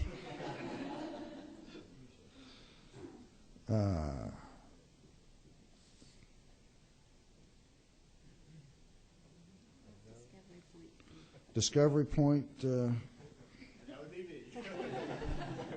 Tell me. Like, how's it going? So. How's King? Yes, sir. How's King doing? Exactly. Yeah, Howes has a parents with warped sense of humor. But, I'm sure. I appreciate the opportunity to speak in front, and I will keep it very succinct if I can talk. I have 2 Discovery Point child care centers. I am a private provider, and I have serve over 300 families, 120 children in 6 Georgia pre-K classrooms. Want to give you a perspective just briefly from a private provider. Pre-K is one of the pillars on which I build what I think is a great program from infant through school age. I'm committed to the excellence of my pre-K program. It is critical to my parents and my families, and I will continue to do that. That's the old gas we mentioned earlier, regardless of what happens. And I'm also a parent of 3 teenagers in high school, so I understand and also participate in that balancing that has to be done between the hope and the pre-K. One of the things that you've heard over and over again is the impact on the teachers. I have, as I said, 6 pre-K classrooms. I have 6 certified lead teachers. I also have 4 of my 6 assistants have bachelor's degrees in early childhood education. I got that because the last 2 years, quite frankly, the economy presented very limited opportunities for these teachers, and I felt that I was able to bring in this excellent teaching staff that our children deserve. One thing we're facing, which is a great news for the Georgia economy and the revenue funds for the state, economy is improving. I'm seeing that enrollment's coming up. We're seeing it in tax revenues. It is giving my teachers more alternatives to pre-K. And I think we will see attrition, and both in my leads and also my assistants. I do applaud and I want to reinforce the concept of flexibility. I know everybody said that. Please give us that. One thing that has not been mentioned here, though, is I think one of the tough choices that we will have to make is the credentials of the teachers. I don't know if you're familiar, less than 2 years ago, we implemented tighter and tighter standards for the teachers, both leads and assistants, on their credentials. And as I said, I've been able to meet those requirements actually in advance of some of them taking place because of the availability of the quality or that caliber of teacher in the marketplace. Right now, we're going to face, once this goes into effect, as teachers leave, with a tough choice of going to certified teachers or those teachers who meet the credentials who really don't have the experience. Bringing in newly minted bachelor's degree teachers who don't have experience in the classroom, who are willing to accept that lesser funding as a means to really be a stepping stone to the elementary schools. Those teachers are not going to be committed to that classroom. They're not going to be able to gain the experience and share that experience with the children that ultimately, they will lose out in that scenario. Now, I think every provider can talk to you about, who's been in this program for years, about the caliber of teachers who might not have the credentials but were gifted. I think that there had been a bias recently that academic achievement would translate or is predictive for gifted teaching. I can assure you that's not the case. I've had one of my best teachers who left for maternity leave would not qualify to come back. She left 2 years ago, talked to her about coming back. She would not qualify to become be a lead teacher again because of her diploma. It is a tough choice, but I would say that as we consider part of the flexibilities and how we respond to some of this, filling those classrooms, please consider loosening the credentials back to where they were in 2008. We had a great program in 2008. There's no reason to say we can't still have a great program with the credential situation we have for both leads and assistants back at that time. Thank you. Thank you. Good point. Oh, wait a minute. You got a question. I'm sorry. I should have looked. And it'll be very short. I just want to say I have tremendous trouble with our loosening up on the credential piece, because that's a quality piece that does, in general, translate to better instruction for kids. And although there are wonderful examples where it doesn't fit, the rule is that it makes a difference. Yes, ma'am. And I think it's the experience in the classroom versus the credential. And I don't know the research. I just anecdotally. We have some folks who'll help get it to you. Michelle? Now, I want to give you a real chance here because, folks, she is the last one signed up. My name's Michelle Melizioso. I'm with Discovery Point number 3 in Duluth. I own one child care center, and I'm an AC accredited center with 2 Georgia pre-K classes. We have 20 kids in each class. One of the things I want to speak about, and I had signed up before all the questions came up, but was really looking at adding additional students to the class. We have the capacity. Our teachers, I talked to them yesterday, are willing to take on that additional duty. Every year since I've owned the facility, they've been asked to do more and more. Me, as a project director, has been asked to do more and more, and we're willing to take that on. And I ask that rather than adding 250 new classrooms, that those additional 5,000 slots be added to the existing classrooms. That would take away the $8,000 startup cost. It would also minimize the cost of adding new teachers. When our teachers, if we could give that money back to the teachers already there and maybe pay them for the facilities that do take on the extra students, offset that reduction in their salary. I talk to my teachers that, I have a teacher that people request. They come to our center because of this teacher. And she told me yesterday, she's like, I don't think I can do it for 30% of my wage. And she's an excellent teacher, and I hate to see quality teachers, quit because of this. And we had other classrooms where we've hired brand new teachers. Pre-K is a very tough job. There's a lot to be said about the teachers that have been doing this for a long time. They've gone through all the training. They know what they're doing. Teaching new staff, new grad students, it's a lot of work, and they don't know what they're doing. It takes them a year to figure it out. And so if we can keep the teachers that we already have, maybe by adding a couple of students, as a daycare owner, the state ratio for 2-year-olds is 1 to 10, which is what the ratio for pre-K is. So by adding 2 additional students, it would still be less than the state ratio, which is for 3-year-olds, which is 1 to 15. So it would really, I think you've heard from teachers, they're willing to take on that extra work to help subsidize some of that reduction in their salaries, and I think that would really help us retain the staff that we already have that know what they're doing. So I would ask that rather than fund the 250 new slots, that they would add additional students. And also, as if there are centers that decide that they don't want to maintain pre-K anymore, that they can't afford it, that those of us that decide to keep the pre-K, that we get those additional spots as well. Thank you. Thank you very much. It's been a long and full morning, and I want to thank each of you for being here, for your taking the time to make a lot of suggestions that I think are going to really be talked about over the next few days. I want to especially thank the commissioner. I hope that you all understand that he has sat here through this entire procedure, and I think that's very commendable. Mr. Chairman, I want you to know that last speaker was from the best district in the whole state. She's not from my district.